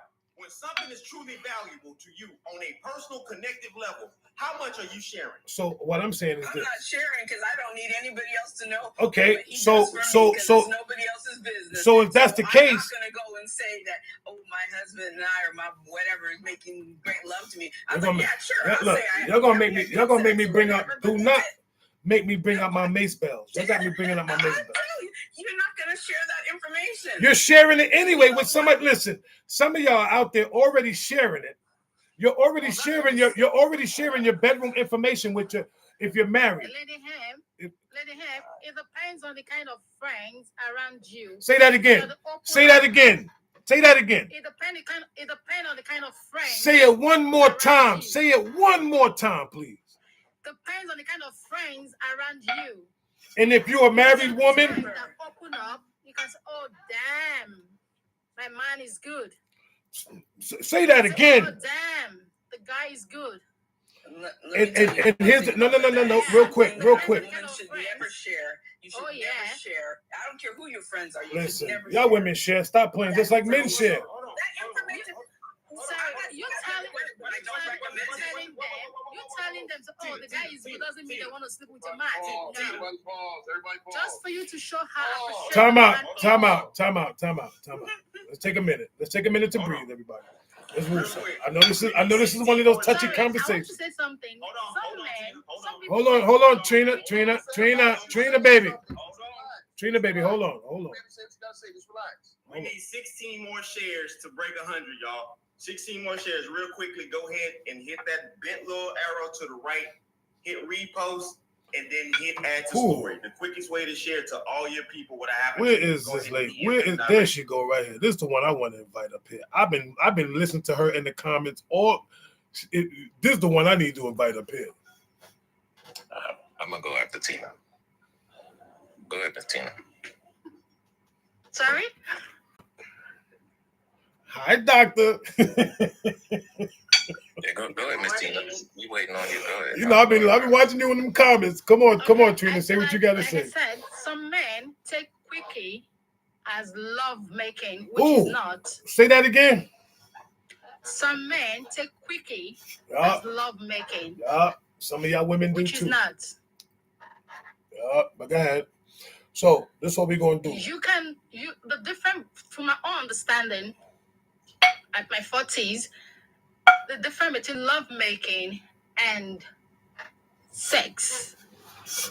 When you say you make love with your woman, you give him the passion, make him feel relaxed, give him the pleasure before you can penetrate or anything, and you make her feel like a woman. Oh, at the end you can say, oh, my man is good or the guy is good, not by what you have done there, no, but how you make her feel. How you make her feel. That's just it. Then when you said, oh, you just want to have a pleasure, just to quench the pleasure of yourself, that's when you say, oh, I just make love to her, or I just have sex with her or him, just to quench your taste. But when you want to make real love, you make the person feel comfortable. From the beginning, you know what? Where to touch. You know the right place to touch. We're about to put you on pause real quick. I don't know what you're talking about. Because at the end of the come on, y'all. Come on. Thank you, Trina. We appreciate you. Yes, please, wisdom. Okay. So what? You know what? We're not doing that. Man, me and my brother Ford, man, we and brother D, man, you know, the brothers in here. We definitely always, usually agree, even how we're saying it in different angles of perspective and perception, right? But I'm gonna tell y'all what Brother Jones has been doing today. Has been giving you all a master class in theatrics. Let me just explain to y'all what has happened was that he has hoped that nobody has saw through the illusion. Like 62 said, the delusion and the illusion. The illusion is he feels he can create every single aspect of the lovemaking by performance, right? And this is true. Many men have done it, right? The only difference is When it's genuine, it's going to be seen through. When it's not genuine, it's going to be accepted as the truth when it never was. Because if you can perform it, then it never was. What's performed is not lived, and what's lived is not performed. They're not the same thing. And see, there's levels to it. And what he's not explaining to you all is there's levels to that love. So even in your situationships, your companionships, whatever that ship is, your marriage ship, there's still levels to it. You feel me? And if you're performing these levels consciously, then it doesn't exist in you. And that's the difference between what the actuality is, because it's never performed again. But while you're thinking about making sure you get it done in this way, keeping the name out the streets, keeping her and all these things, it doesn't exist in the truth. That's the illusion. The delusion in your mind is, I can perform this well enough so that you don't expose me for what I'm not actually living or feeling. I'm doing it by performing. That's the theatrics. I'm going to land with that, bro. I'm gonna call Cap, but yeah, it sounds good. You know, I love my brother Wisdom, but let me do this real quick. I got brother. You don't like what nothing sound like. I got, because y'all listen, y'all can say y'all still not convincing me. So anyway, what's up, Donovan? Welcome in, Dr. Lisa, of course, and Tom Ford. Good morning, welcome in. So, what are your thoughts? What is I'm gonna tell you right now, you need to change your name from Velvet to Burlap, because your ass is rough right now, man. What you talking about? I'm chilling right now. You going hard on people, man. I'm not. I'm just no. But I hear you. But I really don't think a lot of people truly do understand what the difference is. So to me, the act is the same. Y'all gotta get that shit out your head. It's the same thing. You right? Somebody's on the back, somebody's on top, whatever it is. It's the same act. There is feelings that are behind that act, though, that make the difference. And it has to be in the sense of both of you guys have to feel that way, because again, just like very similar to what who was it that said it? What's going on, D? Why are you doing this shit, man? What Ford said, it is about, like, I'm the same way, man. I'm a pleaser. I want her to be happy, because at the end of the day, I know when we're done, I'm done when we're done, right? We're done when I'm done. And that's just how I feel. But in the sense of, I want to make sure that I am able to please her and give her what it is that she needs. If I love you, regardless of the situation, regardless of where we're at, yes, I would want to do the act. But if I am making love to you, it's a mood that's set. It is a situation. It is a feeling. It is eye contact. It is intimacy. It is touching. It is feeling. It is rubbing. It is all the things that are outside of just the penetration aspect of it. Come on, son. That are there, that are present. And a lot of people don't really look at those things. They think because, I know I made love because I made her reach her destination. No, that's not necessarily true. And some women like that, some women can. But I'll tell you right now, the experience of making love to somebody when they do reach that destination, it is like no other. Mm-hmm. Because I've touched your soul. I've made love to your head. I've made love. I set the mood. I've given the feeling. I've touched a certain spot. I've done certain things. I've kissed certain things. I've made you feel like no one else has made you feel, and there is no comparison to that. And the issue is that it's very difficult to get that feeling, that situation back to that one thing. And you do continue to try to crave for that one night, that night that y'all had. It was great. Now that's not taken away from anything else, but that particular experience, because making love is an experience. It is not just an action. Having sex is an action, and you can do that with anybody. You can do that with your person that you love, but it's an experience. It is literally taking you. It is your mind, your body, your soul. You've had experiences in all of your senses, from your taste to your down to your sight. You've experienced that person. So there's definitely a different level to it. So, but again, I'm with you, Velvet, on the action. The act is the same. The act is the same. The experience is different. And the only way to experience is with somebody that you truly care about and somebody that you truly love. And it has to be reciprocated. There has to be that reciprocation. It cannot be one-sided, because there have been situations I'm sure people have been in where they one-sided. I made love to her. Nigga, she was not really feeling that, bro. I guarantee you. She don't love you. Same thing. Same to do. Oh, he made love to me. Did he? I'm pretty sure it was just like a normal Tuesday. But you have to understand that, and you have to experience that. It is not just the act; it is a full up experience. And I'll land. Yo, y'all breaking it down today. Before we go any further, ladies and gentlemen, I give you Donnie Hathaway, Gerald Levert, the one and only Donovan Gaspar, ladies and gentlemen. Give it up. Sexy chocolate. That boy good. That boy real good. Hey, real quick though, you know what I was thinking about when Don was going, man. I was thinking about when we eat food, man. You think about it when you was a child and Thanksgiving was upon us. You know what I mean? Like you had to wait because there was preparation for that meal. Thanksgiving is not pulling up in the drive-thru for some fast food. You're going to eat Thanksgiving food. You're going to eat fast food. But Thanksgiving was prepared with love. That's why it's called making love. It's a process that has to be developed. And when you waiting all day, you play basketball, you done went outside. Mama, is the food ready? The food ain't ready because she's taking her time to develop it, to put her heart and soul into it. And that's the difference. Sex is selfish. Lust is selfish. It's for me and me only. I don't care what you do and what you got going on. But when you're making love, you're preparing that meal. My God, today. You know what? I love what your brothers be talking. Y'all be dropping some jewels for these women. And I love what Donovan said. It makes so much sense. But guess what? Everything he said, I can do that, and it's still called sex. I can pour into it. The experience can be totally different because not every sexual experience is the same. Sometimes you are actually pouring into a woman when you're having sex with this woman, but they want to call it making love. Everything is still an act, regardless however you look at it. I could perform and do everything that he basically said, and it will still be sex to me. It doesn't have to be making love. But the simple fact is this: because of everything that I poured into and I did all this other stuff and made it exciting and everything about it, guess what? At the end of the day, I'm still having sex. Regardless of the fact, I could do all those things to a woman, and a woman can do all these things to a man, and guess what? Still sex. And I can still wake up the next day and look at you and still want you. And you can wake up the next day and still want me. Still sex. Where's the love making? Sex is the act. That's the action, bro. Right, but what and y'all didn't hear a word I said. All you heard was sex. Because we agreed, we got to move on from that part. Okay, so now, okay, since you want to move on from that part, right? Now I'm gonna move on from the action part. Here is this. In order for me to get that, right, I still have to pour into you.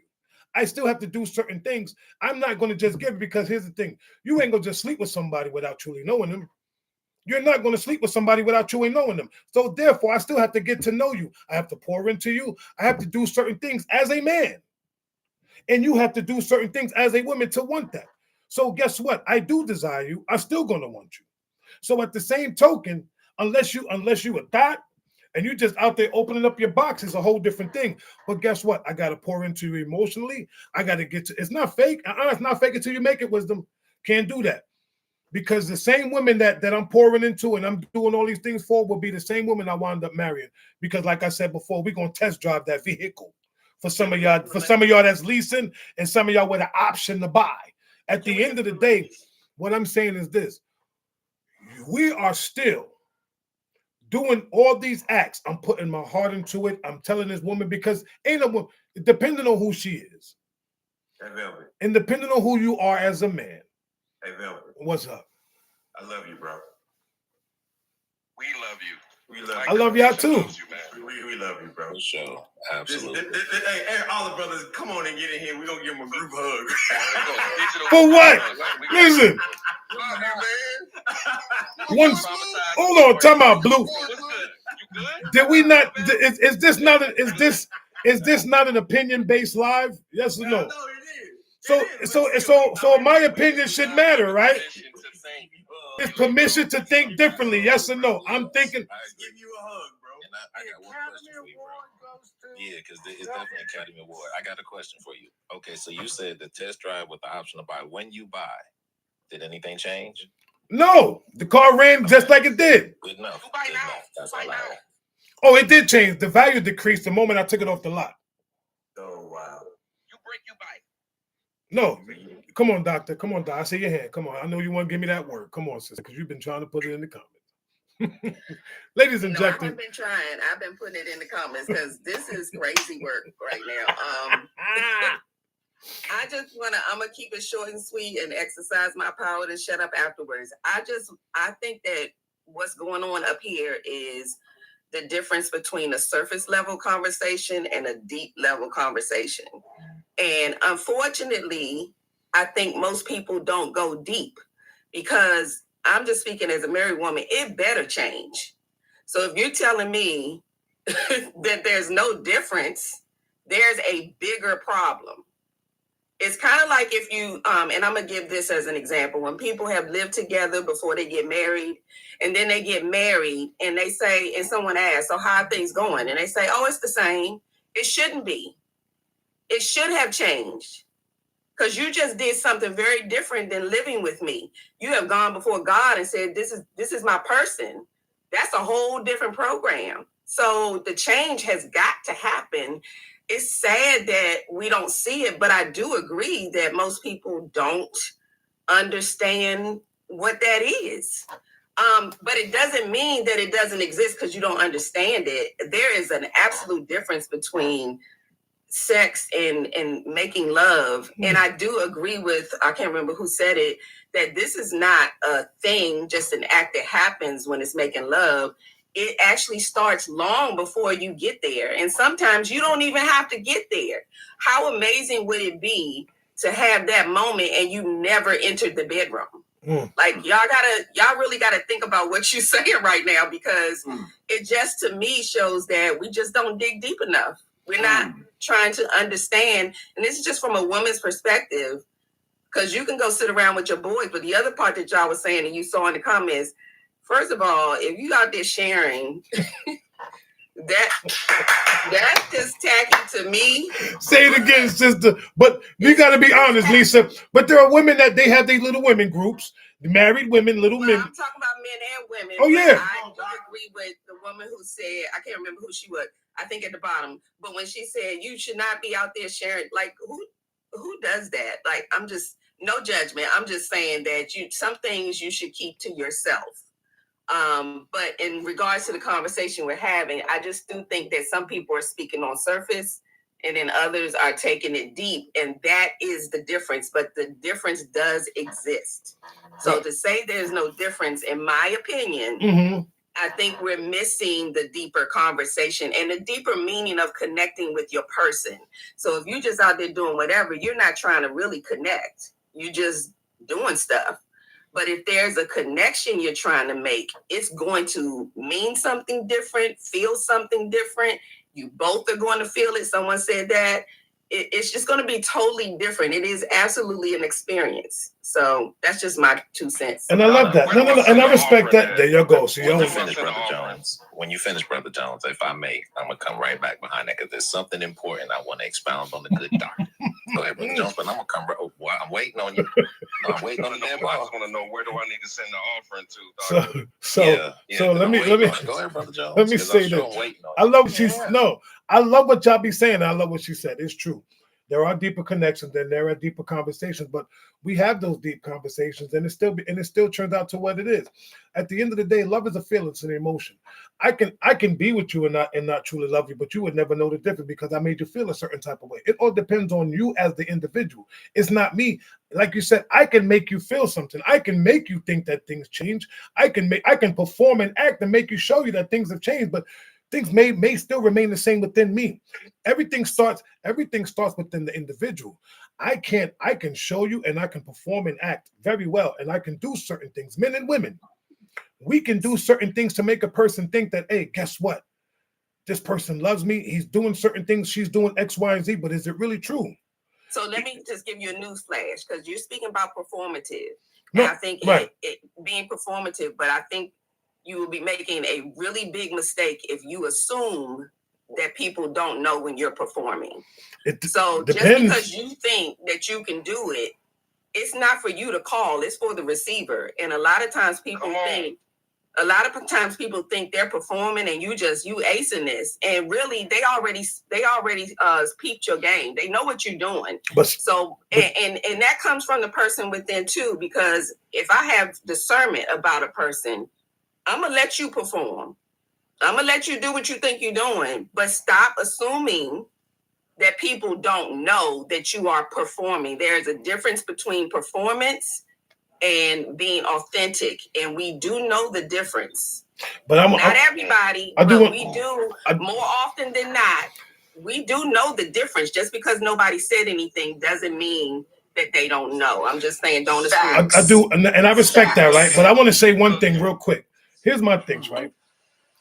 A lot of times people be so caught up because some people can't tell the difference, number one. I do want to say a lot of women need to stop using that word discernment, and I'm not saying you, doctor.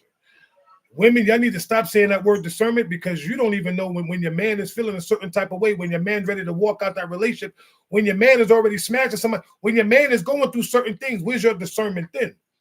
I'm not saying you, once again, I'm just speaking in general terms for some of your women. But that goes back to because what I hear sisters be saying in the first place. Right. If you are, but so you can't call my discernment for me, nor can I for you. Right. And I'm not saying I wasn't saying you, doctor. I know you're not saying me, but what I'm saying is that goes back to the whole beginning of before you said I do. You should be doing that work long before. Right. So yes, you're going to run into situations where that happens because people didn't do the work ahead of time. But I'm just saying, do not make the assumption because you are great at performing. But it's not even. I wouldn't even call it performing, because there. Listen, we got to call a spade out here in this world. And I'm going past, and I'm not even talking about the sex no more. I'm talking about in general, in life itself. We're at a point right now with some men and some women don't know when the man is doing something because of the things that he's telling her and how he's moving. I'm not even going to call it performing. The way that the man moved. The reason why I say that is because if you as a woman start telling the man all the things that you expect, I'm expecting you, this is what I want, this is what I see, this is what I need, whatever, and he does these things, that's not him performing. He's just fulfilling a need that you want, that you claim that you wanted. And he's doing it even though it may not be real. To him, he's just like, you know what? And it's cheaper for me to keep her. That's where that it's cheaper to keep her thing comes out. Because, hey, if I just keep doing X, Y, and Z for this woman, it's easy to keep her. Then she ain't got nothing to complain about. What are you complaining about now if I'm doing everything that you asking me to do? What more do you possibly need? I'm giving you every single thing that you've been wanting. And I gave it to you. But just because I don't love you, or you think I may love you, but I really don't. I'm just doing it because guess what? I want to just keep you close to me. Because there are certain things that you do for me that I like. You doing everything that I like. So guess what? I'm gonna give you what you want. Sometimes what people fail to realize is a lot of people get what they want without even realizing, thinking that it's love. And I'm not saying all women, but some of y'all women fall for that nonsense. Y'all think that these men are giving, he loves me because he's doing X, Y, and Z. No, that man don't really love you. He's doing it because he just want to keep your ass quiet. Sorry, but not sorry, and excuse my language. But it's the truth. Why you think you got women right now that are with men? You have men that have, I'm not even gonna say manipulated, but have put these women in certain positions where they don't even have a voice. But what he did was, I don't need you to start working. I can take care of you. I'll take care of all your bills. You can come live with me. This, that, and the third. And you give up all your valuables and all your stuff and go live with this man. And guess what? Now the moment he does something out of pocket that you don't like, you can't argue with him. You know why? Because he's taking care of you. No question. Right. I have a question now. Can I say one question? I just want one question. You can ask. Go ahead, 6. Do you ever hear somebody say they fall out of sex or fall out of love? But that's not, but listen, okay. No, you're right. People fall out of love, but how are you falling out of something that you fell into? Make that make sense. So that's so the answer to that question is this. Let me answer that question for you, 62. The sad part about it is this. How can you fall out of love? How did you fall out of love with me? What did I do? Oh, you didn't know me. You didn't get a chance to understand me. First of all, I've never, the fact that somebody said that they fell out of love, which means they were never in love in the first place. You never really loved me. You can, if you love somebody, right? Isn't what they say, love is worth fighting for? Right, but the thing is, you have to establish it for the understanding of the people. Is it's the emotional bond built. Bonds can be broken, so that's the falling out of. Once the bond is broken, that's the falling out aspect that he's talking about. Now, I appreciate that. If you was done 6, I wanted to expound. I love 62. That's my brother. Go ahead. All right, so And again, agreeing with my good brother Jones, about all the things, doing the function, doing all those things well, right? And as Dr. Lee said, there's a level of understanding when you can't build the same emotional bond with every person. So let's say, man or woman, you give the work that you give and it's accepted to the people that accept it to, right? The difference is it's actually impossible, not just biologically, in any other science you can think of, to build the exact same emotional bond with every single person you do that with. So in the point of getting to that love space, right, to the depth of that love space, that's a unique, and it's like a fingerprint. 8 billion people born, even twins or sextuplets in the same womb will have a different fingerprint. So that fingerprint, being that love space, is unique until the person who builds that bond. So even though we're talking about the act, the lust, the love, all same, we're absolutely all going to agree that that is nowhere near different. That's all same. But when you get to a certain space, the unique imprint cannot be replicated or duplicated across more than one person. It's just not possible. It's impossible in every science you can think of. So there's no way to give this bond in this love space exactly identically the same through the sex act, through the lust act. It'll never happen. It's unachievable. So when we're talking about it, saying, okay, yes, you can do this act across many people, across many boards and many times, you still cannot replicate the exact love bond, the depth of emotional building required to reach that love space with each and every single person. So there is a change that must come when you reach that point, if you reach that point, only to say that that uniqueness, like Lady was saying down at the bottom, it has to be so because there is only one way to get to it. And with that, I land. So with that being said, I thank you, brothers. For the matter of fact, group hug to all the men. Psych. Anyway, psych. Anyway, got the bitch. Anyway, let me stop. No, I got you, Tom. I was about to come to you. Okay. So let me do. So can I introduce you? Allow me to reintroduce myself. Good morning, Tom Ford. Welcome in. She from Jersey. Good morning. She from This is Jersey. Black Cougar on her back. This who? Black Cougar. Girl, you listen. Come on, Cougar. Let's get it. Now I don't know what none of y'all talking about. Y'all writing love songs up here. Talk because I can love cake. I know a lot of men that love their wives the day before they got married and they was with another woman. All this stuff y'all talking about, it all sounds good, but y'all living in the fantasy world. I don't understand it. Like, love is a special word, and you can't use it with everybody. I hear y'all. You got to be here and you got to do this. Man, listen. You know how many men I told I love and don't really love them, but that's just something I knew they wanted to hear. You know how many men have told me that in my lifetime. By the way, I'm 55. So before anybody speaks, I'm 55. Tom, real quick. Yeah. I love you. But it sounds crazy and I feel like I'm listening to love songs. But how can I say? One time I was with a dude the day before he got married. He loves his wife, but he also loves me. And to this day, he still loves me. So let's be clear. It's two different, it's the same act. And as far as the women is concerned, y'all women, y'all get married and y'all run in y'all women's group and just tell, oh, you know, he did this. Oh, he made love to me this way. And that's how y'all get y'all men taken. That's exactly how y'all, and men, the same thing. That's how the men come for y'all wives, because y'all talk too much. If y'all love y'all man and y'all woman, y'all wouldn't tell everybody everything. But y'all, like I said, I'm the most controversial woman up here because a lot of stuff I don't believe in. That's is a joke. You know why? Because if a woman like me can infiltrate your marriage, where's the love? Say that again. If I can infiltrate your marriage, where's the love? Or your relationship, where's the love? Because all she got to do is back it up, flip it, rub it down. My little thing that I say is cheating builds character. Because sometimes some women can help in your marriage. Oh. Cheating can help it in your marriage. I've helped keep a lot of marriages together. Damn.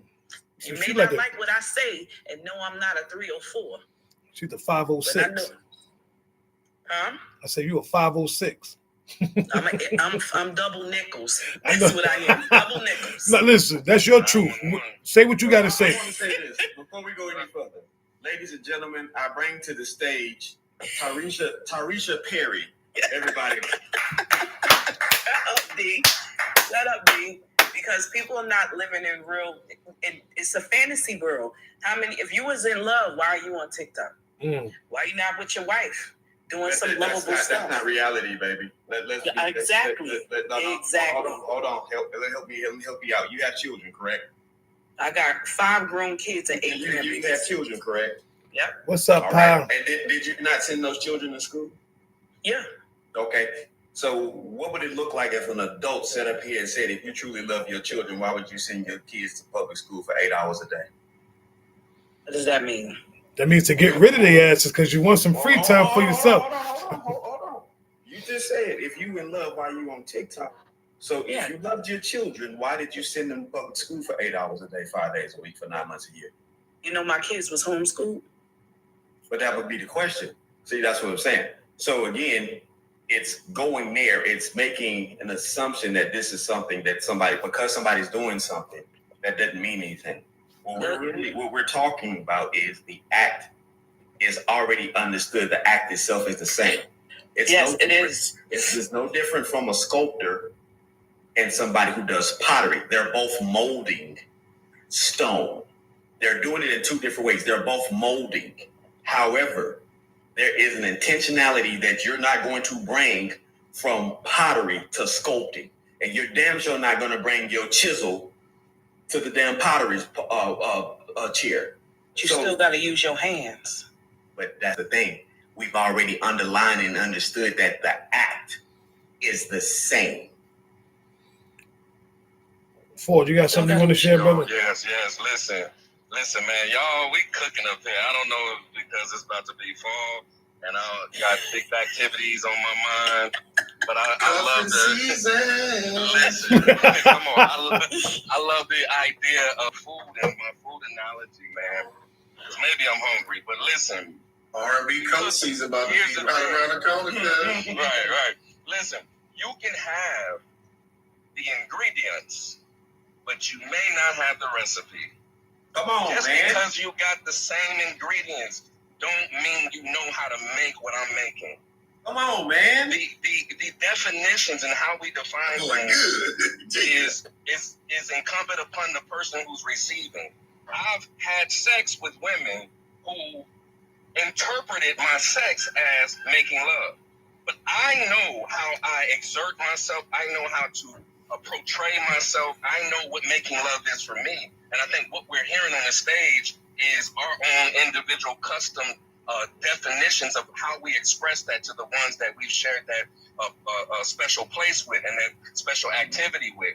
I think we need to understand that there's a different recipe and it might not come out the same. So there, like Vale's been saying, the act itself is what it is. But it's everything around it that changes the dynamic. Those women that I've had those engagements with, they might interpret that, but I stayed to my principles and my standards and my non-negotiables. I didn't go down. I didn't kiss in the mouth. I didn't really make too much eye contact. I've had people say, "Oh, I love you," and I'd be like, "Thanks. Appreciate that." That was nice. Yeah, the weather is nice. Yeah, the weather is Y'all nice. terrible. I'm not going to agree or align myself in that type of capacity because to me, that falls under the category of love making. And when I'm making love, it goes beyond the act. It is everything involved in it. And I'll just land there. And that's exactly what I've been trying to tell you. I just think it's just the word. Come on, I'm going to say this. The path to every woman's soul is different. It is a non-negotiable understanding that you cannot reach. I cannot reach Dr. Lisa like that, Lady Elm. I can't reach Tom. I can't. It's just, again, we're talking not semantics. Again, we're at the base level saying everybody walks on land of some kind to get somewhere. The foundation is solid. The act is solid. The performance even is solid. No question, no arguments, no debate. However, when you use that word to get to the love space, that is the fingerprint. 8 billion people, all the different fingerprint. Every Betel soul, there's only one path to it. So there's no way to use all the other lower level things we said to get to that top spot. It's just not going to happen. So at that point, we can almost change the conversation because this never going to happen. There's no science, there's no way, there's no doing. It's just not to be. So perform all you like, do as you please, but you'll never get to that soul. There's only one way for each and every living being, the same as their fingerprint. There's nothing else to have that with. And with that, I bow out and I lay. But you know what, Real Wisdom? quick, before we go any further, I know Donovan's gonna go, but we're getting close to closing time, ladies and gentlemen. Can we please knock out those caps? That is a big thing. Thank you, Onse. Please knock out those caps. All right. He ain't gonna say it, but I'm gonna say it because this is my brother, and I truly do love the man, and I love what he's done. I love the fact that we sit up there on almost 6 weeks ago, we had a conversation Friday about just getting together and making a discussion that would be plentiful and bountiful for not just for the people who are on the panel, but everybody that came around. And as we've seen just by the numbers, by the grace of God, the numbers have been right there to support something that we didn't even think was going to be to this level of magnitude. We just wanted to be up here and share to somebody that was going to be willing to receive simple enough information and take what they need and go from there. So thank y'all for all the shares. Thank y'all for all the activities, but we want to really protect the lie that he presents to us because he's not really asking for much of anything outside of you coming up and sharing your thoughts. He has an open panel. He has open panels, except for Friday. Those are non-negotiables. However, please grab your daily heartbeat if you have not grabbed your daily heartbeat. If you heard something from one of these beautiful people on the panel, go ahead and give them a follow because they are not just up here performing. These people up here are very much genuine and solid. And I want to say, Dr. Lisa, thank you for gracing the panel because I did. Yes. I saw what you were saying in the comments, and I was like, you know what? I'm following her. Me and Dr. Lisa, me and Dr. Lisa go way back. We always have these little. You go back and hopefully she got a couch for you to sit on. Nah. Listen, she know. I mean, however, please let's knock out these goals because, like I say, it's coming to that closing time before Sister Rain come up in here and throw these clocks on my brother. And she will make sure that we make the live. She'll put them clocks up in a minute. Figured. So then when we come next time, that you not only get like the same people, but you get different perspective also within the chat as well. So we appreciate y'all and thank y'all so much. And thank y'all for tapping the screen and breaking that 100K. We're 33 shy of 200K, and we can definitely make that happen. There's more than enough people. So just 10 taps every so often and keep it from there. And then can we get a couple more shares? Can we get to 150 shares, please? And that would be it. Go ahead, brother. I want to say this, though. What Wisdom just said makes sense, right? But the thing of it is, regardless of the fact of how people look at it, we as men, I'm gonna speak for some men. I can't speak for all men. I'm just gonna say men. You got brothers out here that will play the game at first, but then sometimes they realize that they're truly in love with the woman, but they just don't want to tell them. And sometimes women just fall for the beauty of what the man is saying. It sounds good and makes you feel a certain type of way, and you think he's truly pouring into you. This is where, like Dr. Lee said, where you don't have that discernment as a woman to understand that, hey, this man, he probably loves me because of the things that he's saying, he's pouring into me. Just because a man will call you, just because a man will spend time to do certain things, a lot of times, a lot of brothers is putting a lot of effort in is because they want to get into your pants without y'all even realizing it. Real talk. I'm not saying all men. But a brother that you got men that will pour into you and tell you all the things that make you feel like you are in love and make you fall in love with him. This is the scary part. This is one of the most scariest parts. When he is telling you all these things and making you fall in love with him, but meanwhile, he's not in love with you. And then you lay down with this man and you think that he's making love to you. This is the part that I'm trying to get to. This is the reason why I said what I said. And I know it is sad. Renee. It's very sad. But at the end of the day, this is the world that we live in. Where men would do certain, and women do the same thing to men, please. Y'all would talk to a man and treat a man as if you love him and make this man feel like, oh my God, this woman really loved me. I'm the luckiest man in the world.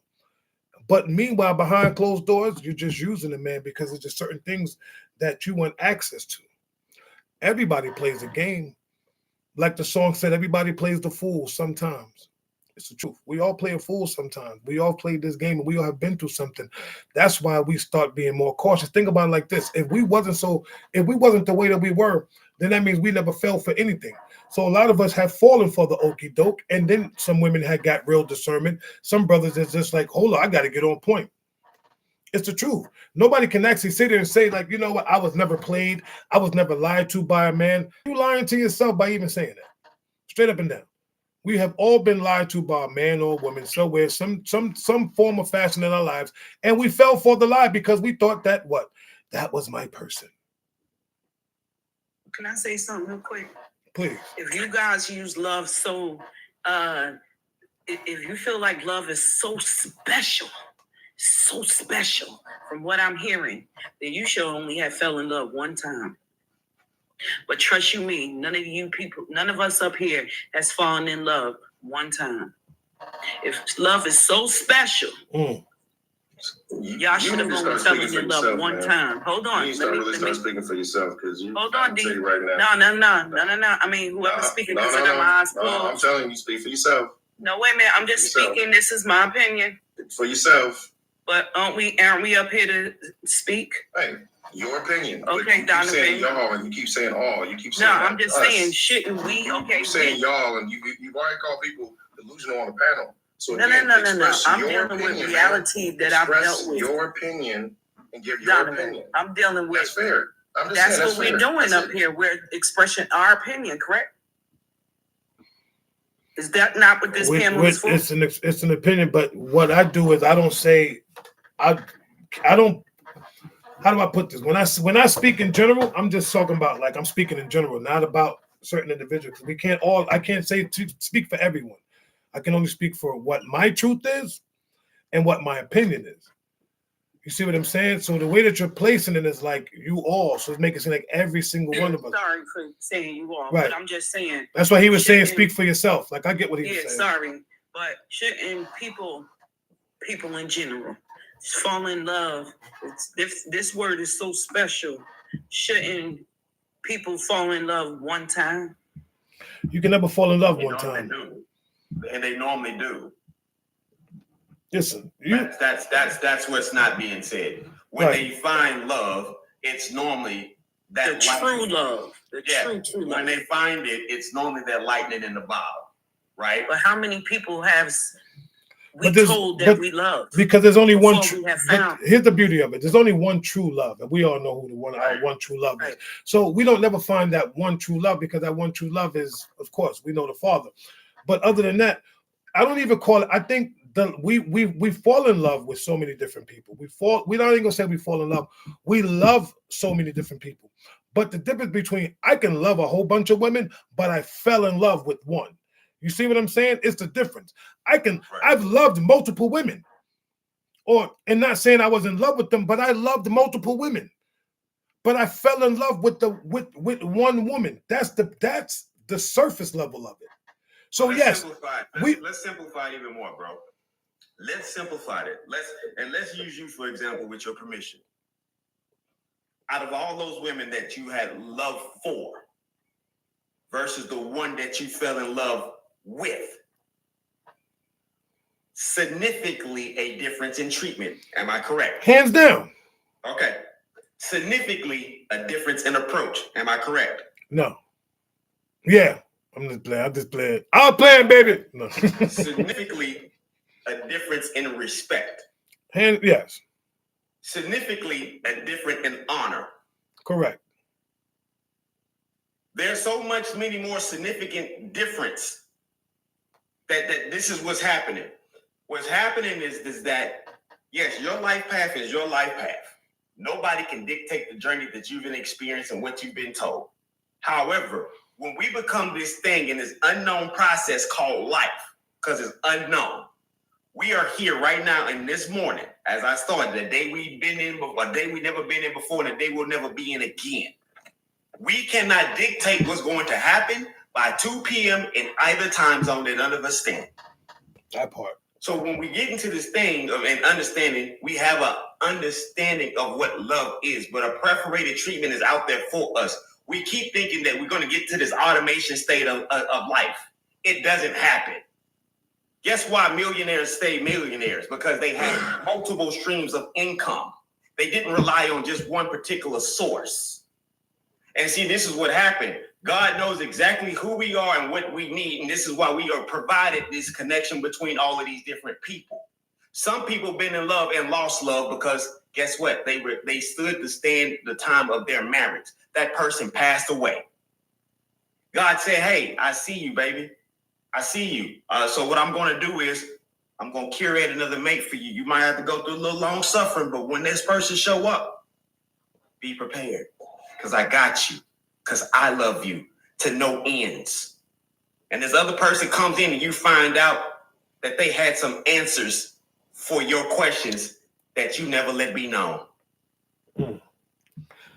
Thank you, my brother. All facts. With that, I he wanna just dropped speak you. on that because Come on, brother. yeah, just want to say having a soulmate, living that life, and then knowing that there's another, there's more than one possibility. I want to say, like, we don't know it all, we can't know it all. You know, we're just living this one particular lifetime, but there's more than one opportunity and possibility for love, true or untrue, whatever it is you want to think about saying and stuff. I just want to say, you know, that there's many different perspectives and perceptions. DJ Roland, what's up, you my know, brother? for people who've lived it, you know, looking for it and all that, it's just not.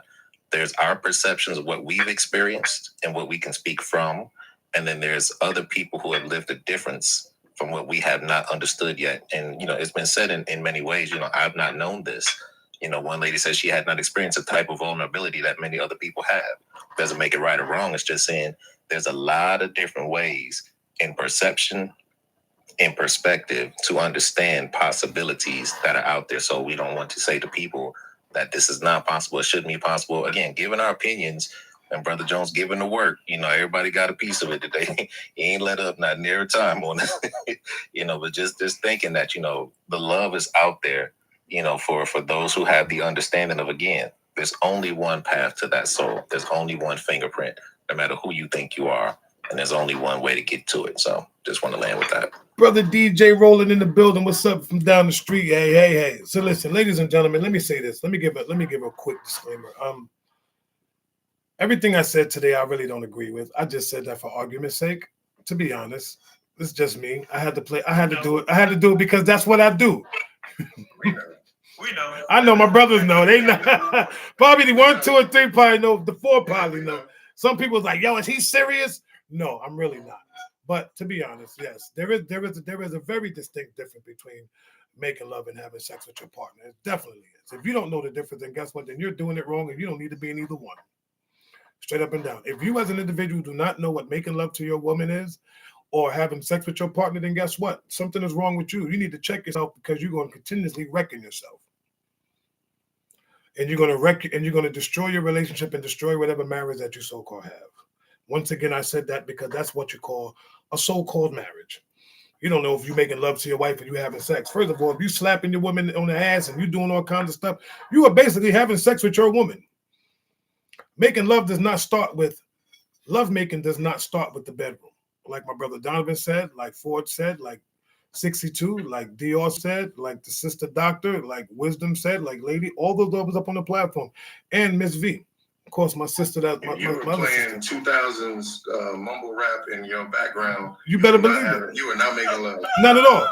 Love make the beauty of it is love making starts from within because you were not making love. Okay, let's be clear on that. You're not. Let's be clear on that. You were not making love. You were playing rap, mumble rap in the background. That part. That is not. If you out there playing, if you playing the baby. I've been married for 30-something years to my husband. No, we're not together, but I love that man.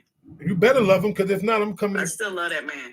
But you are here breaking up marriages. Let me find out. Let me stop. You damn right. No, I'm joking. I'm just playing. I just had to throw that out there. No, but really though, at the end of the day, the thought process is this. I love what my brothers have. My brothers always dropping jewels, man. I love y'all, man. I appreciate y'all so much, man. Thank y'all for even being part of my life. And I mean that wholeheartedly. brothers drop jewels, and the truth of the matter is, it's true.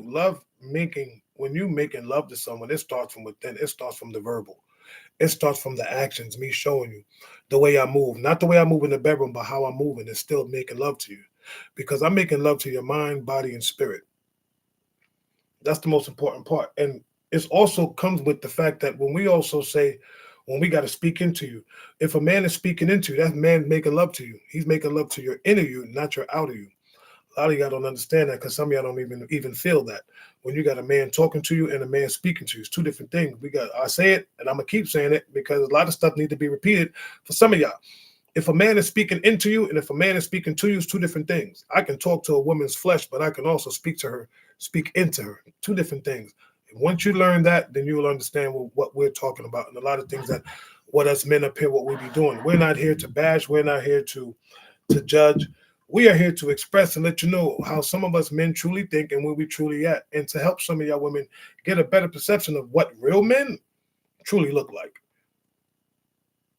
I'm going to say that again. What men of stature, men of value, masculine men, what they truly look like, and what they're not going to fall for. And also for you ladies, the women, the ladies that come up on the platform, these sisters that come up here, they're showing you, Dr.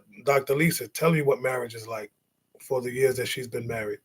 Lady M, for her relationship advice. My sister V, who's just getting married, her marriage advice. All of these things, and Tom, and even Ford, telling you don't just because you out there giving up that ass, don't mean you will help. Listen to me. Don't listen. Now that's my sister. She's good buddy though. That's a I'm just playing. topic I used. I know. That's how I get the conversation going. I see you almost had me. You almost had me like, dang, mama, you out there messing up happy homes.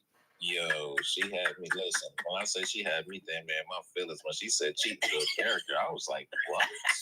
Yeah, she was like, yeah, that part. She said cheating builds character. I'm like, man. I wanted to know if that was new age or something. I'm like, Yeah, she threw that out there like it was something brand new. And look, it had brothers in the comments like, yo, word. Donovan was about to rip my head off. Like, that's you. That's you. I was just like this, just to be clear. I like clarity.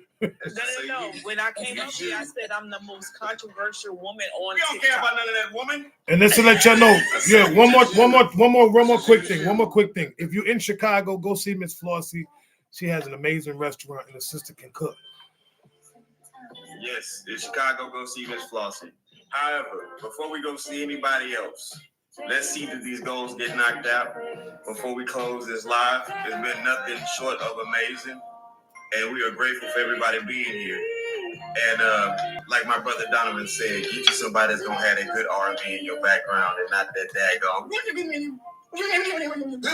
So somebody just asked a question real quick. She said, do you think that women who are raised by a father move differently than those who are not?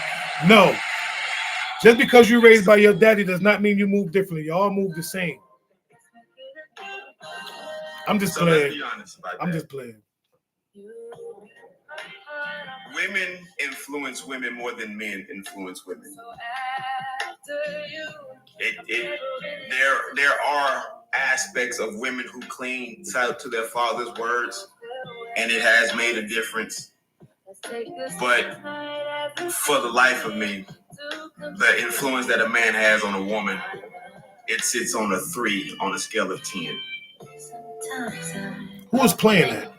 Yeah, it gives the opportunity for the possibility of balance. I'm like, if she gonna move different, it's possible. It's not always a guarantee, but it just adds something, you know what I'm saying, before she gets out there into the world to experience other men. It gives her some insight, you know, that she can move with. That's why they have what you would think is skills or information that other women who are not raised by their fathers could possibly have. So it's an opportunity, a possibility. Doesn't make it a guaranteed fact that she will move different. It's because it depends on the father and, you know, the type of teaching. It depends on the reception of the daughter and the mother. So there's a lot of variables in that says whether that's going to be a thing or not. So it's not something that can be answered to say, yes, this is a guaranteed thing because of that thing. It's just an opportunity of possibility for some differences based on that, what I just said, though. Yeah. But also look at the fact that, you know, a majority of men are raised by their mothers. you see the opposite there at times, right? I truly do believe it's about how you speak to your children and how they will view respect of the opposite sex. I do believe a lot of women are, especially women with sons, they are anti-women in general. They want the women to stay away from their sons because they are trying to protect their sons and tell them, hey, stay away from women, ain't nothing but trouble, this and that. Especially if you have like a kid in sports or a kid in, that has a good head on his shoulders, you're trying to steer women away from. So then now you've created confusion, because then I have to go off and try to cipher through what is right based off of the story you gave my mother, off the story my mother gave me, right, of how women are, and it's almost goes to the back of was it Waterboy? Yeah. My mama said. Coach Keith, what up, baby? I see you in the building. What's up, big brother? Yeah, so it's there is a lot of things in which unfortunately experiences have to teach you lessons that your parents can never teach you because you didn't listen, and it won't matter. So, Dr. Lisa, you had your hand up. Come on, sister. Can I just add to? Hold on, Dr. Lisa had her hand up, respectfully. I just wanted to just add that to some of this, it's not even about what you're saying to your children, because I have daughters and sons. It's how you set the example. So it really does go back to us. I mean, if you're doing what you're supposed to be doing and they see that, they're actually paying attention to how you are interacting with your spouses. When me and my husband are interacting, they're picking up on that. Those are their cues. And that's what leads them to even believe in marriage and things like that. So we can say whatever we want to say, and believe me, you don't find out till years later. I have grown kids now, but you might not find out for about 10 years whether they actually listen to what you said or not. So you can't, don't wait on it, because you might get really tired. But by example, I think it helps to show them what is possible, how it's done. And unfortunately, a lot of us are not setting good examples, and they picking up on that, and that's how they move. Yeah, 29 more cats, 29 more cats. And can I just say something? And it's always good to check in with your kids. I truly believe in sitting down and talking to your children. Like legitimately talking to your children. Yeah, we got you next. Soon as the brother finish, we got you. Come on. Go ahead, brother. Go ahead, Donovan. What you were saying? No, I was saying having conversations with your children makes a huge difference. Ask them questions and talking to them, not just talking at them. I think that's a big thing we do as parents. I say this all the time: as your children grow, you need to grow as a parent. For me and my son, I told him when he turned 18, I said, listen, I can't tell you what to do. You're technically considered a grown man. You can go, there's a lot of things you can do. There's a couple of things that you can't do. But one of the things that I want to teach you is to use me as an advisor, right? And I do that because I'm in business. I have my own businesses. So I tell him, it's like, I always consult with me before you make a decision. I will never tell you what to do. I'll always say, hey, listen, this is what I would do if I were you. At the end of the day, I want you to be empowered in your decisions that you make, but always be there as a trusted advisor and allow them to be able to come to you for advice as being that elder and being that person that has done that. And always come from that space, but don't always come as like you're trying to tell them what to do or you're trying to steer them where to go or what to do, because it's not always going to work that way. Stopper, what's up, baby? Come on, Ford. Brother Stopper is free. Amen to that. Only thing I wanted to say is Donovan is right. My daughter, she was raised by her father because I left the state and he wanted her to stay there because he's such a great man. It's just I wasn't shit at the time. The language.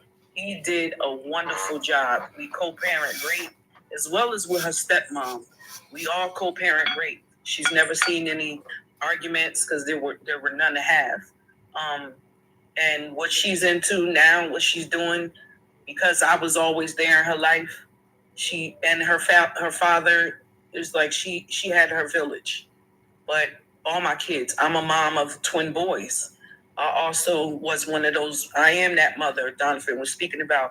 I watch who he's around. I watch the women he's around and this, that, and the third, because I know what type of woman I am. And I don't want a woman to come around and be like, try to take his money and stuff, try to use him for his money. But everything you fellas are saying. Like, I appreciate you fellas for having this all the time, Velvet and D. You know, if I didn't meet D, I wouldn't know Velvet. But I appreciate you, men. I love my black men. You guys are my world. You understand what I'm saying? But my men in my life taught my sons everything they know. Amen to that. I want to say to the men, this is strictly to the men. You guys have, how can I put this in better ways? Excuse me. You guys have made me feel privileged to have you guys and to have me walk into your lives. I said this before, I'm going to say it again. It's a difference when people walk into your life, but the fact that I walked into yours and you guys accepted me as who I am, I love that, man. I thank y'all. Real talk, because it's a difference when you meet people that don't want to see the best for you, then you meet people that just allow you to be you, because they already see how great you are, and I already see how great each and every one of you brothers are. Real talk, and I respect that 100%. I respect that 100%. I would never ask any of you to change who you are. I love the fact that you guys are who you truly are. And that means so much to me as a man, especially as a black man, to look at other brothers and look up to brothers that are younger than me. And I look up to y'all. Real talk. And I appreciate y'all brothers so much. And there goes the clocks, ladies and gentlemen. Stop her real quick, because the wife just put the clocks in. What up, baby? Hi, everyone. How's everybody doing? Love you all, even the light-skinned ones, you know. Yeah. Appreciate it, everyone. Thank you for having me up, brother. Sorry for being late. Never late. I was doing a workout video, the workout live, and then we literally just got off, so forgive me. Stop her. You ain't got to explain. Listen, what we don't do, we ain't got to explain nothing to me, brother. The fact that listen, there's no such thing as being late. Your presence is felt. You are here. That's all that matters. Whether you're here for a moment or you're here for the long term, you're here. That's my motto. I don't care if you show up for 2 minutes or for 30 seconds. You showed up. That's all that matters to me. Appreciate you, brother. Hello to everyone on the panel. Peace and blessings. Shalom, shalom. Shalom, brother. So, Donovan, you going live this afternoon? You going live this evening? Yeah. Okay. You talking to me or Don? I know you going live at 8 o'clock. I'm talking to the red bone, the light skinned ones in the corner. Not the red bone. They hate when I see. They don't like that. Look, that whole corner light skin. Stop playing. I got a whole light skin section. Wow. First of all, we're not gonna tolerate the light skin slander today. Right. As a founding member and president of this red bone mess. Right. He wilding right now. We about to get rid of that. Right. Yo, they can't stay. Yo, he always get tired. I'd be like, he red bones. They be Hey, listen, man, this is, and just for y'all listening, and I love it, yo. FYP out in the hallway, this is how, grown folks. She said light black. I ain't even mad at you, we have opposing conversations, discussions, perspectives, but we still share the love. We 10 toes with brother. You know what I'm saying? We 10 toes with folks. And that's what y'all need to, not take the rage bait out of it, but take opposing values and views, take the meat, leave the bone. You know what I'm saying? To let it benefit you. You know what I mean? And we're really putting out good information, good gems for people to carry to other lives, carry in their backyard, to the cookout, to their families, and have real conversations so that we can elevate back into excellence. And not to saying that you're not there, it's to say that we could always get better. We could always learn from one another. You know what I mean? I definitely always learn from Brother Jones, from D. You know what I'm saying? For everybody on the panel, I take something from it because that's the reason we're here. That's what we fellowship for. We break bread, mental bread. You know what I'm saying? We here to get that good food. So I just want to thank y'all for coming. I appreciate being up here, man. I always love Brother Jones opening the door to let people in and do what we do. You know what I'm saying? To let us be and not to, change what we have to say, but know that it's something for everybody. And man, let me tell you something, bro. Today, you was on yours, man. When you stood on your square, no matter what we threw at you, bro. Nope. I'm not falling for the banana tailpipe. New York swagger. Listen, I'm gonna stand on my square, but I did it purposely because I knew that, number one, a lot of it. I thought about this topic. I ain't gonna say I prayed on it, but I thought about it. And it came to me, And I was like, what is the difference between making love and having sex? Because people don't really think about it like that. But I wanted us to have to give a different perspective on it. And I appreciate everybody's thought process. But of course, it is the truth. There is definitely a big difference between making love and having sex. Some people, for those that know, then guess what? You're doing it wrong. If you do know, then guess what? God bless you and continue to do what you need to do. But with that being said, I do got to slide because I got to start my day. And So it is go, Wednesday. Real quick, 18 more hats, y'all. 18 more hats. All right, could y'all can I get 18 more hats? I don't ask for it. I'm asking for it now. Can I get 18 more hats? 18 more hats, and then we can go ahead and get ready to do our benediction. Set our ways for 18 more hats, y'all. There we go. 17 more hats. 17 now. I don't, y'all know me. Velvet Jones does not ask for his goals. Hats. I do not ask for my goals to be complete. Just letting y'all know that. There we go. There we go. Appreciate the brothers. I want y'all to come to the live. I want y'all to come to the live. Come to the live. Jonathan, thank you again. Fellas, Show up a little bit more. Are your brothers ready for Friday? Because I know I am. Oh yeah. Every day's Friday. I'm ready for this Friday because I gotta Have you checked my page? Are you ready for today? Right. No, you put something that first of all, last night was lit. I ain't gonna hold you. Yeah. And my phone died. I was so tight, yo. And my joint died on me. I'm like, no. Traditional versus modern is the conversation. Oh my God. And why do we keep bringing them into the same fold? Listen, no, last night. See, y'all don't understand the reason. This is why I love what we do, ladies and gentlemen. You got to understand. There's a cycle that's going on with the fellas, with the men, and if y'all not catching the wave on how we moving, you're gonna miss all of that heavenly glory. How Bruce Lee said it in Into the Dragon. It's like a finger pointing away to the moon. That's right. Don't focus on the finger. Don't focus on the finger, or you will miss all of that heavenly glory. Y'all gonna miss it. Y'all gonna miss it. Stop missing it. Stop following the finger. Real talk. Because we out here putting in this work. There's brothers out here truly putting in this work. You got my brother Keith. Wisdom always coming and throwing in work. Donovan throwing in work. Awesome. Stopper. 62. All these brothers. Top.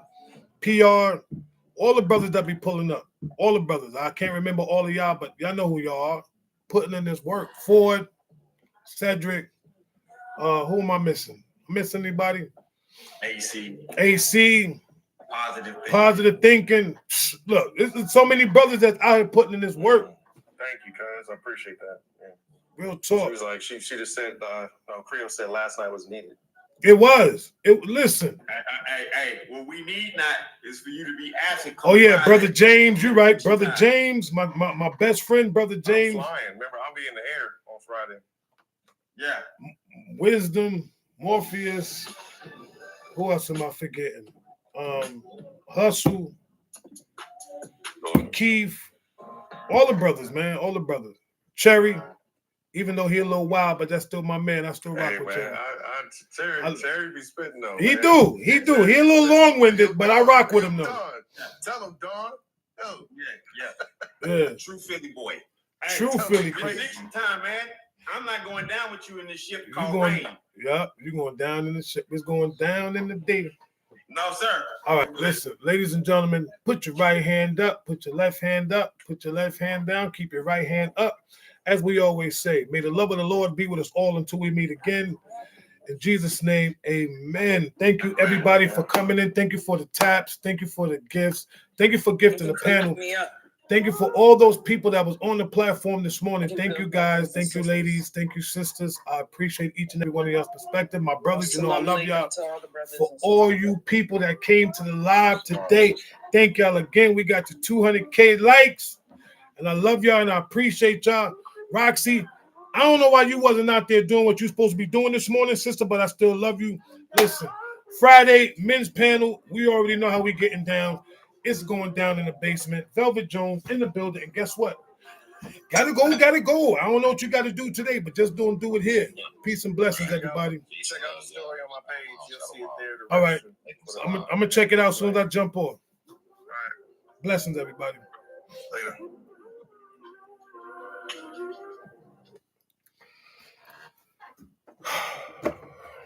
Another successful live. YouTube, y'all not understanding the things that I'm trying to do here and the things that we're doing on this app.